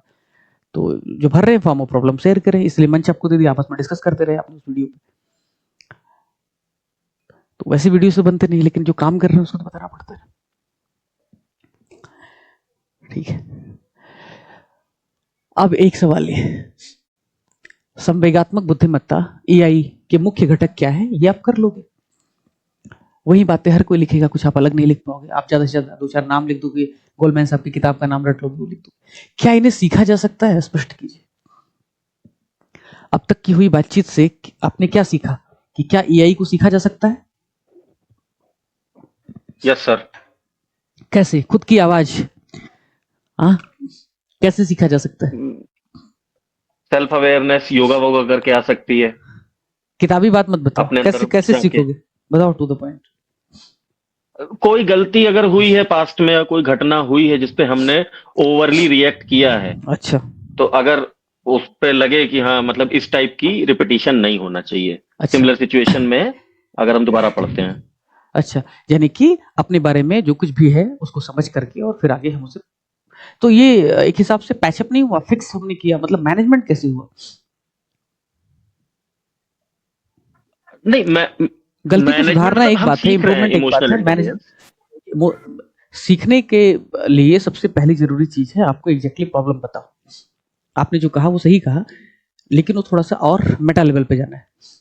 जैसे आपने कहा मुझे गुस्सा आता है, तो मुझे गुस्सा आता है ये तो हर कोई कहेगा मुझे गुस्सा आता है, अगली बार से गुस्सा नहीं करना। आप यही कहना चाह रहे हैं ना, इंप्रूव करेंगे, यही कहना चाह रहे हैं ना? क्यों भाई? Yes sir. लेकिन Yes, sir. अभी टू बी वेरी ऑनेस्ट, मैंने कभी ये सब करता नहीं। योगा वगैरह, मेडिटेशन वगैरह, दिन रात लोग सांस छोड़ते निकालते रहते, कुछ होता नहीं। ठीक है, ठीक है, जो पहले से ही शांत है, कुछ लोग पहले से ही इतने शांत होते हैं, मतलब हवा बंद हो चारों तरफ से, पूरी दुनिया सो गई हो, उससे ज्यादा शांत महसूस होता है उनके साथ बात करके, है ना। बिल्कुल, वो उनका उनका मूवमेंट भी, फिजिकल मूवमेंट भी नहीं होता, मेंटल मूवमेंट तो होता ही नहीं। वो लोग भी योगा करते हैं, उनके लिए योग है ही नहीं, फिर भी करते हैं, कहते हैं मन बड़ा शांत रहता है। अरे भाई, तुम्हारा मन वैसे ही शांत सरोवर है, उसमें कुछ नहीं हो सकता हलचल, तो तुम क्यों योगा करते हो? योगा होगा ठीक है, होगा कुछ फायदा होता होगा, लोग करते होंगे। एग्जैक्ट प्रॉब्लम क्या है वो समझना पड़ेगा, तभी आप मैनेजमेंट कर सकते हैं। सिर्फ अवेयरनेस से काम नहीं चलेगा, सेल्फ अवेयरनेस के बाद काम करना है। आपको गुस्सा आता है, इरिटेशन होता है, एंजाइटी होती है, उसके पीछे क्या कारण? अब हमें चाहिए मॉडर्न मेथड्स हैं, आप उपयोग कीजिए, डॉक्टर से बात कीजिए, साइकेट्रिस्ट से बात कीजिए, अच्छी नींद लीजिए, अच्छा एक्चुअली कहीं ना कहीं थोड़ा सा हम दायरे को भी सीमित कर दिया कि गुस्से तक ही सीमित है। जैसे इसको डोमेन को अगर और बड़ा करें कि नॉट ओनली गुस्सा, पर्सनैलिटी में और भी ट्रेट्स हो सकते हैं, और भी कमियां हो सकती हैं, बिल्कुल बिल्कुल, उन सब के ऊपर हम जाएं कि जैसे किसी का क्या है, सेल्फ कंट्रोल या सेल्फ रिस्ट्रेंट किसी में बहुत ज्यादा है, कि आता भी है तो वेंट आउट नहीं करता, वो भी एक कारण हो जाता है, अंदर आदमी कुड़ता रहता है। हाँ, या फिर मतलब दो ही बात है, ओवर एक्सप्रेशन, फिर वही बात आ गई एरिस्टोटल का मध्यम मार्ग, कि सब कुछ सही से होना चाहिए, बैलेंस्ड एकदम। प्रैक्टिकली होता नहीं है किसी के साथ, सीख सकते हैं, बस ये है। लड़कियां, महिलाएं, बताएं। फ्रायड के हिसाब से तो, हालांकि उसको खारिज किया उसके स्टूडेंट ने ही, कि महिलाएं अपने बड़ी इंट्रोवर्ट होती है, अपने विचारों को बड़ा दमित रखती है, उसके पीछे बहुत फर्जी लॉजिक दिया। बट बताइए क्या तरीका हो सकता है? हाँ बताइए, सर मुझे लगता है आवाज साफ नहीं आ रही मैडम, कि प्लीज। जैसे, हेलो हाँ बोलिए। सर, मुझे लगता है जैसे कि जो हमारी आलोचनाएं होती हैं हम्म। तो जैसे लोग जो निंदा करते हैं हमारी, हमें उसको स्वीकारना चाहिए। वो भी मदद करेगा थोड़ा इमोशनल इंटेलिजेंस को वो तो बढ़ाने में। एक्टिव लिसनिंग हो गया। स्वीकारना, पहली चीज स्वीकारना एक बहुत ही इम्प्रॉपर टर्म है। स्वीकारना चाहिए क्यों भाई? हो सकता है कि वो कुड़ता हो तुमसे, जलता हो, जैसे मुझे हेट कमेंट कोई करता है ना, कि आदमी फ्रॉड है, तो ये आदमी फ्रॉड है, उसको स्वीकारने क्या उसको स्वीकारना क्यों चाहिए? उसको सुनना चाहिए, उसको समझना चाहिए कि एक्चुअली व्हाट वेंट रॉन्ग। क्या किसी का एक कॉल नहीं उठा AVR पे तो उसने फ्रॉड कह दिया है? तो भाई एक कॉल नहीं उठा, हो सकता है टीम मेंबर बिजी रहे हो या एक्चुअली कुछ टेक्निकल प्रॉब्लम रही हो, इससे कोई फ्रॉड थोड़ी हो जाता है। तो नो सर, जैसे एक्टिव हमारी कोई लिसनिंग, बुराई कर रहा है एक्टिव ना, तो लिसनिंग, उस चीज को acceptance is different thing, active listening is different thing. आप कोई भी कुछ भी कह रहा है, आपके बारे में बुरा भी क्यों ना हो, तो आप सुने, समझें और फिर मेरिट के हिसाब से फैसले लें, मैनेजमेंट करें, ठीक है? इसलिए स्वीकारना is not the right solution, बल्कि सुनना, किसी भी बात को बिना सुने उसे खारिज कर देना, दैट इज द प्रॉब्लम। उसका सॉल्यूशन है एक्टिव लिसनिंग और फिर पैसेंस के साथ समझना और फिर उस पर एग्जीक्यूट करना, काम करना। और कोई? इसमें सर एक कल एक यूट्यूब पे एक बहुत पुरानी 1951 की कोई मैंने डॉक्यूमेंट्री देखी, जो किसी साइकोलॉजिस्ट ने बनाई थी। तो उसमें ये था कि आप स्टिमुलस होता है कोई, आप रिस्पॉन्ड करते हो, मतलब हाँ। साइंटिफिक टर्म में वो बात कर रहा है। तो बोला हमारे पास दो ही ऑप्शन होते हैं, हम स्टिमुलस को मॉडिफाई कर दें, या हम अपने रिस्पॉन्स को मॉडिफाई कर दें, या हम स्टिमुलस को खत्म कर दें। हम्म। तो अब उसने ये 3 कंडीशन बताई कि मैं किसी चीज को देख के मैं किस पर्टिकुलर वे में बिहेव कर रहा हूं, तो क्यों कर रहा हूं, क्या मैं उस सिचुएशन को बदल सकता हूं या मैं अपने रिस्पॉन्स को। तो रिस्पॉन्स बदलना हमारे नियंत्रण में है। तो बेसिकली वही है कि आप अपने आप को जैसे आपने बताया ना कि थोड़ा ह्यूमरस हो जाओ, कोई बड़ी से बड़ी गलती हो गई, मजाक कर दो थोड़ा सा, कोई एक बिटी रिस्पॉन्स दे दिया तो सामने वाला भी आएगा, चलो ठीक है कोई बात नहीं, है ना, सिचुएशन को थोड़ा सा लाइटर कर दिया। तो इसी टाइप से कुछ इंप्रूव कर सकते हैं, बातों बातों में हाँ, तो ये उसकी बात मान ली। जीवन से भी जुड़ा भी मामला है। भले ह्यूमर या कॉमन सेंस सबके पास नहीं होता है, लेकिन पसंद हर कोई करता है।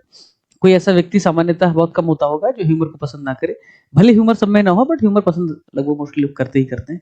तो थोड़ा सा सहज रहो, जीवन में केयर फ्री रहोगे तो तनाव थोड़ा सा कम रहेगा। बाकी तनाव अगर बहुत बढ़ रहा है तो उसके पीछे कारण की पहचान कीजिए। कई बार वो बायोलॉजिकल प्रॉब्लम होती है, कई बार वो मेंटल साइकेट्रिक लेवल पे प्रॉब्लम होती है, साइकोलॉजिकल प्रॉब्लम होती है। तो नहीं, मेरा एक बॉस था, वो बहुत खड़ूस था, वो ह्यूमर को अगर बोल दो ना तो फिर वो पर्सनल में लेके, अच्छा ऐसे किया, नहीं, तो यू आर सही, क्रॉसिंग द लिमिट। ह्यूमर भी कई बार होता है। और कोई एनीवन एल्स? सर ये फर्स्ट इम्प्रेशन लास्ट इम्प्रेशन क्या होता है? कि लाइक हम कभी कभी किसी के बारे में ऐसा, जैसे मैं एक एग्जांपल आपकी मतलब माध्यम से देना चाहूंगी, क्योंकि मैं हाँ। जब आपसे फर्स्ट टाइम बात कर रही थी तो मैंने आपसे एक क्वेश्चन किया था कि सर मैं एक्चुअली अक्सर सुनती रहती हूँ कि जो टॉपर्स होते हैं वो ये कहते रहते हैं कि प्रीवियस ईयर के क्वेश्चंस लगाओ, घटना चक्र लगाओ। तो might be may be wrong. तो आपका एक ऐसा रेप था, जाओ मुझे नहीं पता, जा करके पूछो उन लोगों से। तो उस दिन तो मुझे बहुत ऑकवर्ड लगा, मुझे मतलब सच बताऊं मुझे अच्छा नहीं लगा। और अभी मैं आपकी ये पर्सनालिटी देखती हूँ तो मैं अपने आप में बड़ी कंफ्यूज रहती हूँ कि मैं कैसे आपसे रिएक्ट करूँ, मैं कैसे आपसे, क्योंकि वो पहला जो मैंने आपका वो इम्प्रेशन और अभी तो ये मुझे नहीं समझ में आता है कि कैसे, ये भी एक भावनाएं है मेरी। तो यहाँ पे ठीक। मेरा इंटेलिजेंस फेल हो जाता है। कोई बात नहीं। वैसे ही ना कि किताब की कवर पेज पढ़ देख करके फिर किताब के बारे में, अभी एक मेरे एक परिचित ने किताब लिखा है अपने अनुभवों पर, तो कवर पेज बड़ा मस्त रखा है। तो हमने कहा बढ़िया, कवर पेज से तो कुछ किताबें वैसे ही बिक जाएंगी। तो कई बार क्या होता है कि जैसे आपने बहुत अच्छा उदाहरण दिया, एक और किसी स्टूडेंट ने कमेंट किया कि भाई इनकी तो क्लास ही लेने लायक नहीं है। साल भर पहले मैंने ज्वाइन किया था तो इन्होंने बोला कि तुम्हें भी क्लास से निकाल देंगे, आउट आउट फ्रॉम हियर। तो हाँ सर, मैं इसीलिए मैं वो जज नहीं कर रही, लाइक मैं कंफ्यूज रहती हूँ कि मैं कभी कभी मैं डरती भी रहती हूँ सर, बहुत सारी चीजें मेरे अंदर रह जाती है आपसे पूछने के लिए। अच्छा, तो तो ये मैं कहना चाह रही हूँ सर, जी, क्योंकि दो थॉट आपके प्रति मेरे अंदर चलने लगते हैं। अभी मैं कई बार मैंने ये भी लिखा कि सर मैं आपकी क्लास में ज्यादा एंजॉय करती हूँ, कई बार आपने शायद रीड किया हो कि नहीं किया हो, और कई बार मैं डरती भी हूँ आपसे। तो ये भी एक मेरी भावना है आपके प्रति, अच्छा। मैं ये कहना चाह रही हूँ। तो क्या होता है कई बार कि आपकी उसमें गलती नहीं है। जो टीचर है जो पढ़ा रहा है वो इतना नेचुरल है कि वो उस दिन बड़ा परेशान आत्मा है, बड़ा दुखी है, बड़े निगेटिव माहौल में, ठीक आ गया क्लास में क्योंकि उसको क्लास लेना है। मंजिल मंजिल मुस्काना तो पड़ता है। नागार्जुन कहते हैं कि मैं रोता हूँ पर कविताएं लिखता हूँ, टाइप का है ना वो वेलची कांड के बाद में। तो भाई वो आ रहा है क्लास में, पढ़ाना पड़ेगा उसको, मरना ही है, पढ़ाना ही है। बट पढ़ाने भाई जिसके पास जो होगा वही देगा। अगर मेरे पास पैसा है तो मैं पैसा दूंगा, मेरे पास नकारात्मकता है तो मैं नकारात्मकता दूंगा, मेरे पास सकारात्मकता है तो मैं सकारात्मकता दूंगा। उस दिन मेरे पास सिर्फ नकारात्मकता रही होगी देने के लिए, तो किसी ने सामान्य भी बात की होगी तो गुस्सा आ गया होगा। अब इसको दो तरीके से ले सकते हैं। एक ऐसे कि क्या फ्रस्ट्रेटेड आदमी है ना, मतलब है टीचर लेकिन पब्लिक लाइफ में इसको ये नहीं समझता स्टूडेंट पे क्या इम्पैक्ट पड़ेगा। गुस्सा आ सकता है तुमको, जैसे तुमने बताया ना कि एक इंप्रेशन ऐसा भी बना। कुछ लोगों का वही इंप्रेशन लास्ट इंप्रेशन बन सकता है, जैसे एक ने कमेंट किया। एक दूसरा भी हो सकता है, इग्नोर कर दिया जाए, जाने दो ना, ठीक है कहीं और पढ़ लेंगे, क्या ही है इसी से क्यों पढ़ना। एक तीसरे प्रकार के व्यक्ति होंगे जिन्होंने पहले भी पढ़ा होगा या बाद में भी पढ़ेंगे, तो मेरिट पे जज करेंगे कि हाँ ठीक है आज शायद दिन खराब है इनका, कोई बात नहीं, मुस्कुराएंगे और मेरे प्रति करुणा व्यक्त करेंगे कि ठीक है गेट वेल सून मिस्टर, है ना, गेट वेल सून टीचर, इस तरीके से करेंगे। तो जो इमोशनली इंटेलिजेंट व्यक्ति होगा वो मेरिट के हिसाब से फैसला करेगा। वो सोचेगा कि ये टीचर का स्वभाव नहीं है, शायद ये इसका पर्सनालिटी का परमानेंट ट्रेट नहीं है, बल्कि हो सकता है कि सर्कमस्टेंशियल कोई ऐसी बात रही हो जिसकी वजह से वो आज नकारात्मक जीवन में, कोई बात नहीं, उसके लिए शुभकामनाएं व्यक्त कर सकते हैं और ठीक है इट्स ओके। बार बार अगर वो कर रहा है तो ठीक है, उसको इग्नोर किया जा सकता है, बहुत सारे विकल्प है, उससे लड़ाई क्यों करनी है। तो ऐसे हो सकता है, बट कोई बात नहीं, मैं सुधारूंगा खुद को, ठीक है। अभी सुधर गया हूँ नहीं कुछ सर, मेरा बस आपके माध्यम से मुझे, क्योंकि जिंदगी में हम लोग के साथ होता रहता है, सब मिलते रहते हैं चीजें, तो बस मैं ये जान रही थी कि मैं आपके लेकिन प्रति नहीं थी। अरे मैं एकेडमिक पर्सपेक्टिव से ही मैं बात कर रहा हूँ, पर्सनल उससे नहीं जी बात कर रहा हूँ। तो मैंने इस चीज को महसूस किया है कि साल भर पहले मैं बहुत गुस्से में रहता था, जब शुरू किया एडमिट्रे बहुत गुस्से में रहता था। गुस्से में रहने के पीछे कारण जो मुझे समझ में आया जब एनालाइज किया, बहुत थोड़े मार्क्स से, बहुत चंद मार्क्स से यूपीएससी रह गया, ठीक। और वो चंद मार्क्स इतने कम थे कि मैंने ईडब्ल्यूएस का सर्टिफिकेट भी लगाया होता तो आराम से आईपीएस होता। 4 नंबर से रिजर्व लिस्ट रह गया। स्टेट में भी पहले ही मेंस में इंटरव्यू दिया, इतने सारे अच्छे मार्क्स थे, सब कुछ अच्छी जर्नी रही। बट बुरा ये लगता था कि उस समय कोई भी छूट भैया, अननेसेसरी सवाल। अब जैसे कल परसों आया कि मास्टर तुम्हारी टीम में किसी ने पीसीएस फिल्म क्वालिफाई किया है, तो मैं हंस रहा था, क्या कर, अभी हंस रहा हूं, तब गुस्सा आ जाता था, ठीक। क्योंकि क्या है कि जब आप ताजा ताजा खंजर की घाव से निकले हैं बाहर, तो फिर आप पूरी दुनिया को लहूलुहान आंखों से देखते हैं, है ना, बहुत रक्तरंजित आंखों से देखते हैं। लेकिन बाद में धीरे धीरे आपका घाव पूरा हो जाता है। अतीत कितना भी दुखद क्यों ना हो, उसकी यादें जरूर नहीं दुखद हो, कई बार सुखद होती है, कई बार रोमांच से आप भर जाता है, ठीक है कुछ नहीं हुआ, तजुर्बा तो हुआ। एक तो हुआ, दूसरा इंसान हूं, एक प्रकार की फ्रस्ट्रेशन थी, गुस्सा थी, और शायद लगता था कि भाई मैं पैशनेट टीचर हूँ, पढ़ाना मुझे पसंद है, प्रेम करता हूँ, और अंत में इतने सारे साल पढ़ाई की है, इतना अच्छा परफॉर्मेंस रहा, लेकिन फिर आपको कोई खारिज करता है तो आपको गुस्सा आता है। बाद में लगा नहीं, आपका जो काम है वो करते रहो, ठीक से करते रहो, बार बार करते रहो। एक गेंदबाज है, जब वो स्विंग कराना चाहता है, सॉरी सीमर होता है, तो उस सीम के सहारे बार बार उसी स्पॉट पे गेंद फेंकता है जहां पे कोई रफ है। 10 गेंद फेंका, 12 गेंद फेंका, 13 गेंद फेंका, कोई ना कोई एक गेंद पड़ेगी और सीधे ड्रिफ्ट होगी, इधर उधर जाएगी, स्टंप पे लग जाएगी, आउट हो जाएगा बल्लेबाज। सफलता के लिए आपको धैर्य चाहिए, आपको खुद को साबित करने के लिए रोज रोज रोज रोज मुझे मैं साबित करना चाहता हूँ, वो नहीं करना है, अपना काम करना है, नैतिकता के साथ, ईमानदारी के साथ, पैसेंस के साथ। ये डेवलप होने में लगभग लग गया कई महीने। और फिर उसके बाद में मेरा जो मौलिक स्वरूप है, जो नेचुरल टेंडेंसी है, जिसमें मैं व्यक्तिगत जीवन में बड़ा सहज हूँ, बड़ा ह्यूमरस हूँ, वो धीरे धीरे टीचिंग में दिखाई देने लगा होगा। दबाव रहता है, कई बार इकोनॉमी पढ़ा रहा हूँ, आईआर पढ़ा रहा हूँ, मजाक का स्कोप नहीं होता, क्योंकि सिलेबस बहुत लंबा है, बहुत पढ़ाना है, हर टॉपिक पे लेक्चर लेने हैं तमाम टीचर से, बट लेना पड़ता है। तो सिलेबस के दबाव की वजह से कई बार मजाक नहीं कर सकता, स्कोप नहीं दाएं बाएं, सबको साइलेंस करके, पिन ड्रॉप साइलेंस चुपचाप करा करके पढ़ाना पड़ता है। एथिक्स जैसा विषय, एस्से जैसा विषय है, थोड़ा सा लिवरेज मिल जाता है, सहूलियत मिल जाती है, जब मैं दाएं बाएं बात कर सकता। यही इकोनॉमी होता तो मेरी हिम्मत नहीं होती बोलने की कुछ भी, ठीक। तो भी ठीक है, ठीक है, हम सब एक दूसरे से सीखते, इमोशनली हम इंटेलिजेंट रहें, ये सबसे ज्यादा जरूरी चीज है। तो ये जरूरत है। अगला जो है, हाँ बोलो अंचल। सर, जो इमोशनल इंटेलिजेंस है और परसुएशन है, ये आपस में इंटरकनेक्टेड है सर। जैसे पब्लिक सर्वेंट में ज्यादा इमोशनल परसुएशन मतलब किसी को आप समझा पा रहे हैं, बुझा पा रहे हैं, अनुनय, ठीक है। किसी को आप अपनी बात से कन्विंस कर पा रहे हैं या नहीं। आप अपनी बात से कन्विंस कर पाएंगे नहीं, इसके पीछे जो कारण है उसमें एक महत्वपूर्ण कारण है कि आप इमोशनली इंटेलिजेंट हैं या नहीं। ठीक है, जैसे महात्मा गांधी थे। महात्मा गांधी स्वच्छता के सबसे बड़े आग्रही थे उन दिनों, और स्वच्छता के आग्रही थे। जब लोगों को कहते थे स्वच्छता में ईश्वर होता है, आप साफ सफाई रखिए, तो सेवाग्राम के आश्रम में उनका जो टॉयलेट उस समय था, आज कितने भी शानदार वेस्टर्न कमोड आपने देखे होंगे, वो उसका रेप्लिका था, एक हिसाब से प्रोटोटाइप था। अपना पाखाना, अपना टॉयलेट को साफ करते थे। जब मैं प्रयाग पढ़ता था तो एक छोटा सा उदाहरण बताता हूँ कि मैं जिस हॉस्टल में रहता था, सफाई करने के लिए सफाई कर्मी आता था। सफाई कर्मी 3-4 दिन में या कई बार हफ्ते में आता था एक बार, लेकिन टॉयलेट तो गंदे रोज होते हैं, कॉमन टॉयलेट होते हैं स्टूडेंट लाइफ में। तो मैंने अपने रूम पार्टनर से बोला कि भाई, जो मेरा स्टूडेंट भी था बाय द वे, ठीक, उस समय भी पढ़ाता था प्रयाग में, बहुत सारे स्टूडेंट आते थे ऐसे फ्रेंडली जो पढ़ते तैयारी करते थे। तो मैंने बोला कि टॉयलेट अपने को साफ करना है। अब मेरा स्टूडेंट है, उसने कहा मैं कर दूंगा सर, मतलब कोई प्रॉब्लम नहीं, आपके कहने से जो कहोगे कर दूंगा, लेकिन अच्छा नहीं लगता, लोग क्या कहेंगे, और मैं नहीं करूंगा। तो अगले दिन सुबह मैं उठा और मैंने साफ किया। 1 दिन किया, 2 दिन किया, 3 दिन किया, फिर उसने किया, फिर उसने किया, फिर हमारी फ्लोर पे जितने लोग रहते थे एक एक दिन सबने बांट लिया, सब कोई करने लगा। ज्यादा साफ सुथरा माहौल परिवेश मिला। ये जो परसुएशन था कि टॉयलेट साफ कर सकते हैं लोग, उसके पीछे जो कारण था वो था लीडरशिप, कि मैंने साफ करके दिखाया, वो स्टेप खुद लिया। लीडरशिप इमोशनल इंटेलिजेंस व्यक्ति का बहुत बड़ा ट्रेट है। इमोशनली इंटेलिजेंट जो व्यक्ति है वो खुद ऐसा परिचय देगा, करके परिचय देगा, कामों से अपने दिखाएगा, बजाय कि बड़ी बड़ी बातें करे। हिप्नोटिज्म कुछ नहीं होता। हिप्नोटिज्म तब होगा जब तुम पे लोगों की आस्था होगी। जिस व्यक्ति में आप आस्था नहीं रखते हैं, जिस व्यक्ति को आप देखते कहते हैं तो फ्रॉड है, उस व्यक्ति से कभी आप हिप्नोटाइज नहीं हो सकते। हिप्नोटाइज उसी व्यक्ति से हो सकते हैं जो कहेगा कि हाँ देखो, तुम शून्यता में उतरते जा रहे हो, देखो ये डोरी दिख रही है तुम्हें, आंखें बंद करो और शून्य की तरफ तको। तो आप आस्था रखेंगे तो ही आप आंखें बंद करेंगे और शून्य की तरफ देखना शुरू करेंगे, तभी आपको हिप्नोटाइज कर पाएगा। तो परसुएशन के लिए, अनुनय के लिए जरूरी है कि आप इमोशनली इंटेलिजेंट हो। इमोशनल इंटेलिजेंस कारण है, कारक है परसुएशन के लिए।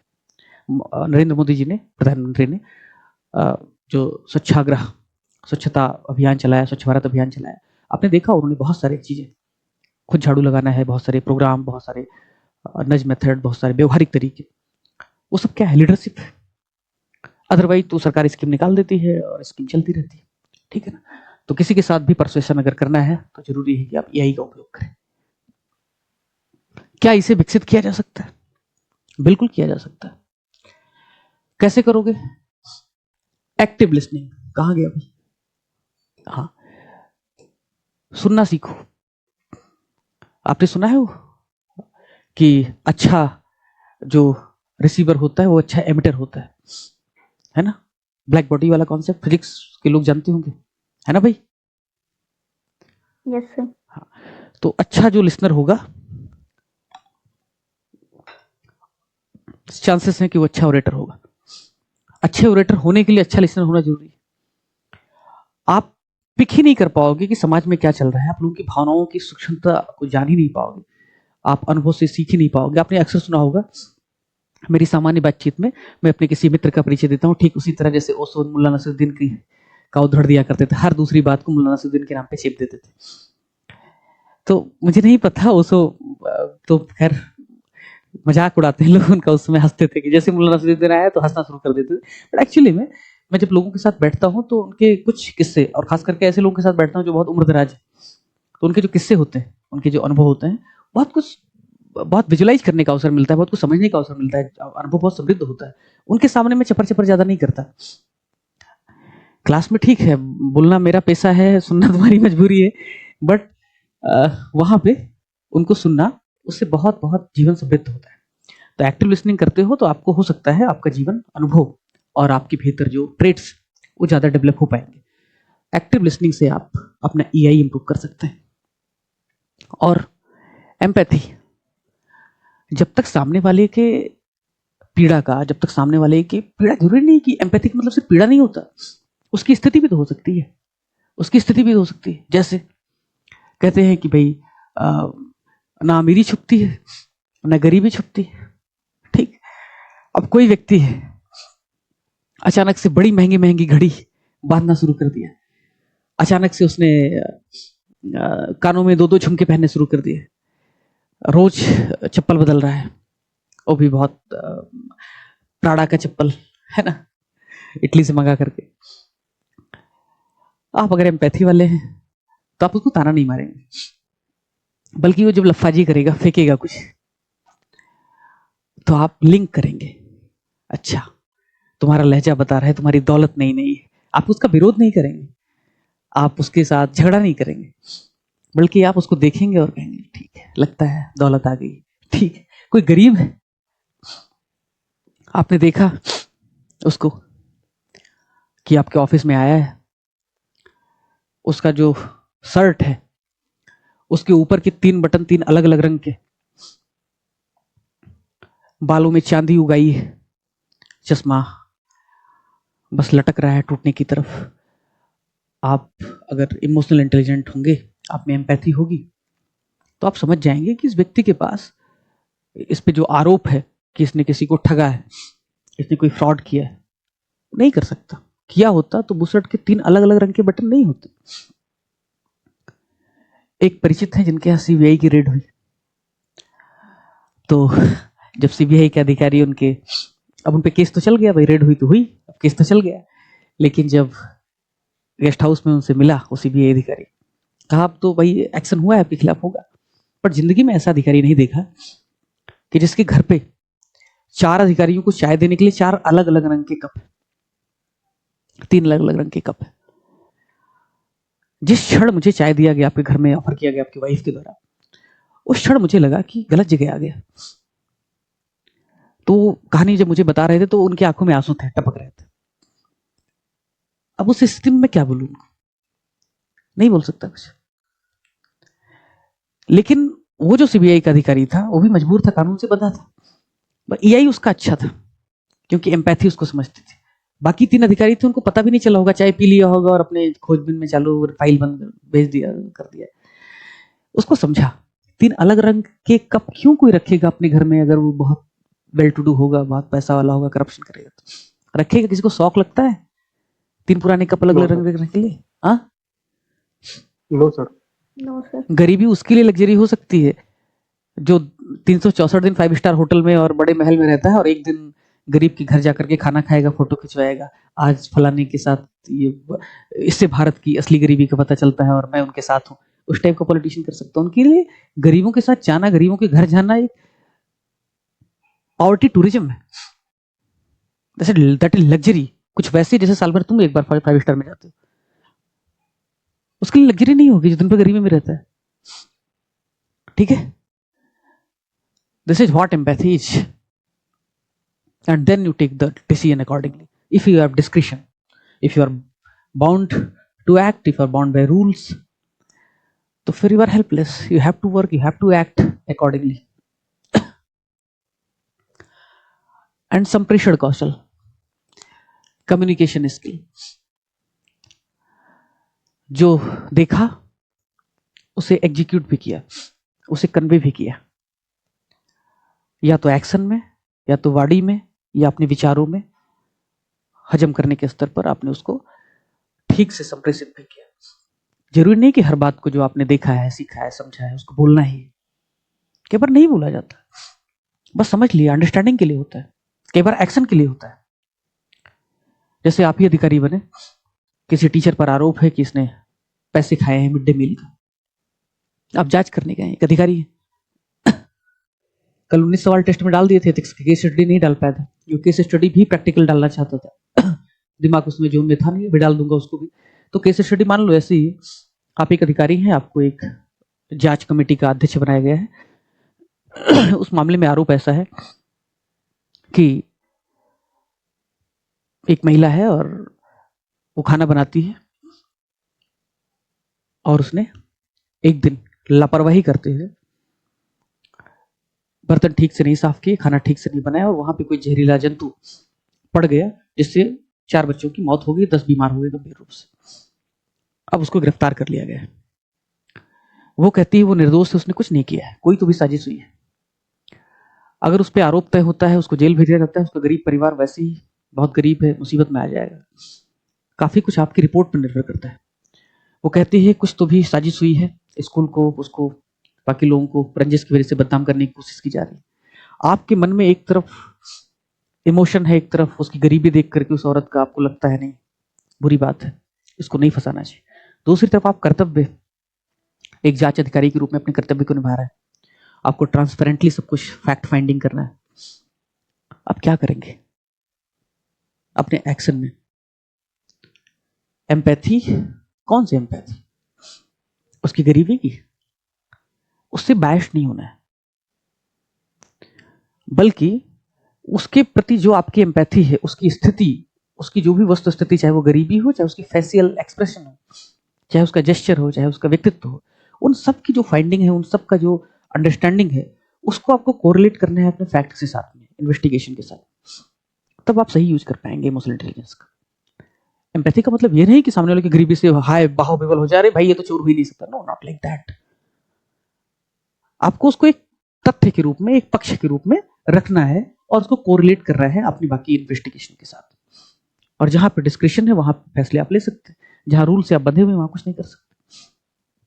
समझ में आ रही बात? Yes sir.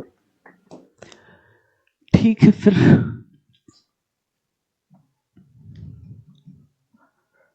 ठीक है, आ गया सोशल इन्फ्लुएंस थ्योरी। अभी अनाउंस नहीं करना चाहता हूं, बट एक योजना है दिमाग में, जो कि ऑलरेडी GS1 का हिस्ट्री आपका अपलोड कर दिया गया है, कंटेंट और लेक्चर। GS3 में साइंस एंड टेक डॉक्टर साहब ने पढ़ाया, बट सुना है कि बहुत आप लोग उससे कन्विंस, बहुत अनुभव अच्छा नहीं है, लर्निंग एक्सपीरियंस। किसी ने मुझे मैसेज किया था, तो वैसे तो समझ उनकी भी अच्छी है, खुद भी MBBS है, UPSC की 3 मेंस दे चुके हैं, उड़ीसा सर्विस कमीशन क्वालिफाई किया है, बट सोचा है कि सुप्रिया मैडम जो है हमारी, वो साइंस एंड टेक उनका भी अच्छा है, वो BNIT से पढ़ी हैं और समझ उनकी अच्छी, UPSC का इंटरव्यू दिया है फॉरेस्ट का, तो उनसे साइंस एंड टेक पढ़वाते हैं। जनवरी के महीने में लगभग आपका सिलेबस खत्म होने की कगार पे रहेगा। IR का जो हिस्सा है, कंटेंट बना हुआ था, तान्या करके एक लड़की है जिसने JNU से अपना पॉलिटिकल साइंस में मास्टर्स किया है और UPSC मेंस दिया है, उसको IR में कुछ फर्दर वैलिडेशन करने के लिए दिया है। अभी 2-3 दिन में पहला जनरल डिस्कशन इंडिया की फॉरेन पॉलिसी पे करूंगा, और उसके बाद में फिर इंडिया एंड नेबरहुड, फिर पॉलिसीज, इंडिया पर प्रभाव, डायस्पोरा पर प्रभाव, ये सब होगा। 4-5-6 लेक्चर में खत्म करेंगे, 15 तारीख के पहले खत्म होगा वो। GS3 का PYQ, GS6 का PYQ आपको मिल ही जाएगा रात तक या सुबह तक। सोसाइटी बचा हुआ है GS1 में, और ज्योग्राफी बचा हुआ है। ज्योग्राफी और सोसाइटी का कंटेंट, सोसाइटी का कंटेंट तो आज रात या कल तक ही अपलोड हो जाएगा, ऑलरेडी बना है, फिर दोस्त मैडम ने बनाया है, अच्छा कंटेंट है। और ज्योग्राफी का भी कंटेंट 2-3 दिन में अपलोड होगा, उसका डिजाइनिंग चल रहा है। लगभग सभी कंटेंट, लगभग सभी लेक्चर्स जनवरी के अंत तक खत्म करने की कोशिश है। उसके बाद जितने भी PYQ, पिछली बार क्या किया था, क्वेश्चन आंसर जो इंपॉर्टेंट थे उनको, मैं बहुत बीमार था आपको बताइए, जैसे तैसे। कुछ लोग कहते थे भाई कंटेंट तो बहुत अच्छा है, लेकिन तुम कितना बोर पढ़ाते हो, उनको ये नहीं पता था किस स्थिति में मैं उसको रिकॉर्ड कर रहा था, जैसे तैसे। तो इस बार थोड़ी ऊर्जा के साथ अगर बची रही तो क्वेश्चन आंसर की बुकलेट भी रिकॉर्ड कर देंगे, या आपके सामने लाइव PYQ के टॉपिक वाइज कुछ महत्वपूर्ण क्वेश्चन पिक करेंगे। वो आपको पूरा फरवरी, पूरा मार्च आपके एग्जाम होने तक, ऑफ कोर्स आप भगीरथ में पहले से हैं तो कोई फीस अलग से उससे ली नहीं जाएगी, उसको डिस्कस करेंगे, आपको कहेंगे कि सोचो।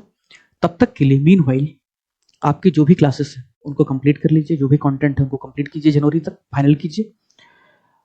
रेवंत जी शाम को 6 बजे Monday to Friday brainstorming session लेते हैं, ग्रांटेड मत लो उसको। पहले शुरुआत में सिर्फ भगीरथ के स्टूडेंट के लिए, इंद्रधनुष के स्टूडेंट के लिए योजना थी कि सिर्फ उन्हीं को कराया जाएगा, ताकि आप लोग कहते थे ना कि लिखना नहीं समझ पा रहे हैं, कैसे लिखना है सोच नहीं पा रहे हैं, तो कुछ हेल्प करो। तो वो सोल्यूशन निकाला था एक स्टूडेंट अंबुज के कहने पर, उसके सुझाव की वजह से। हाँ, सम्राट की बात कर रहे हैं।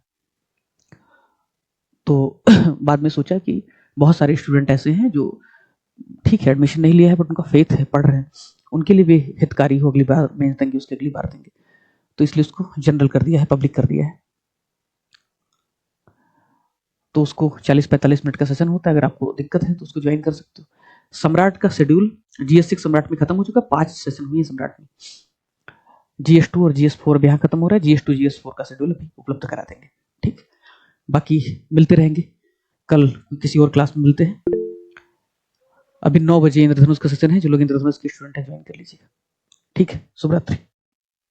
सर एक छोटा सा सवाल था। बोलो, हेलो। बोलिए भैया। सर ये एक तो ये था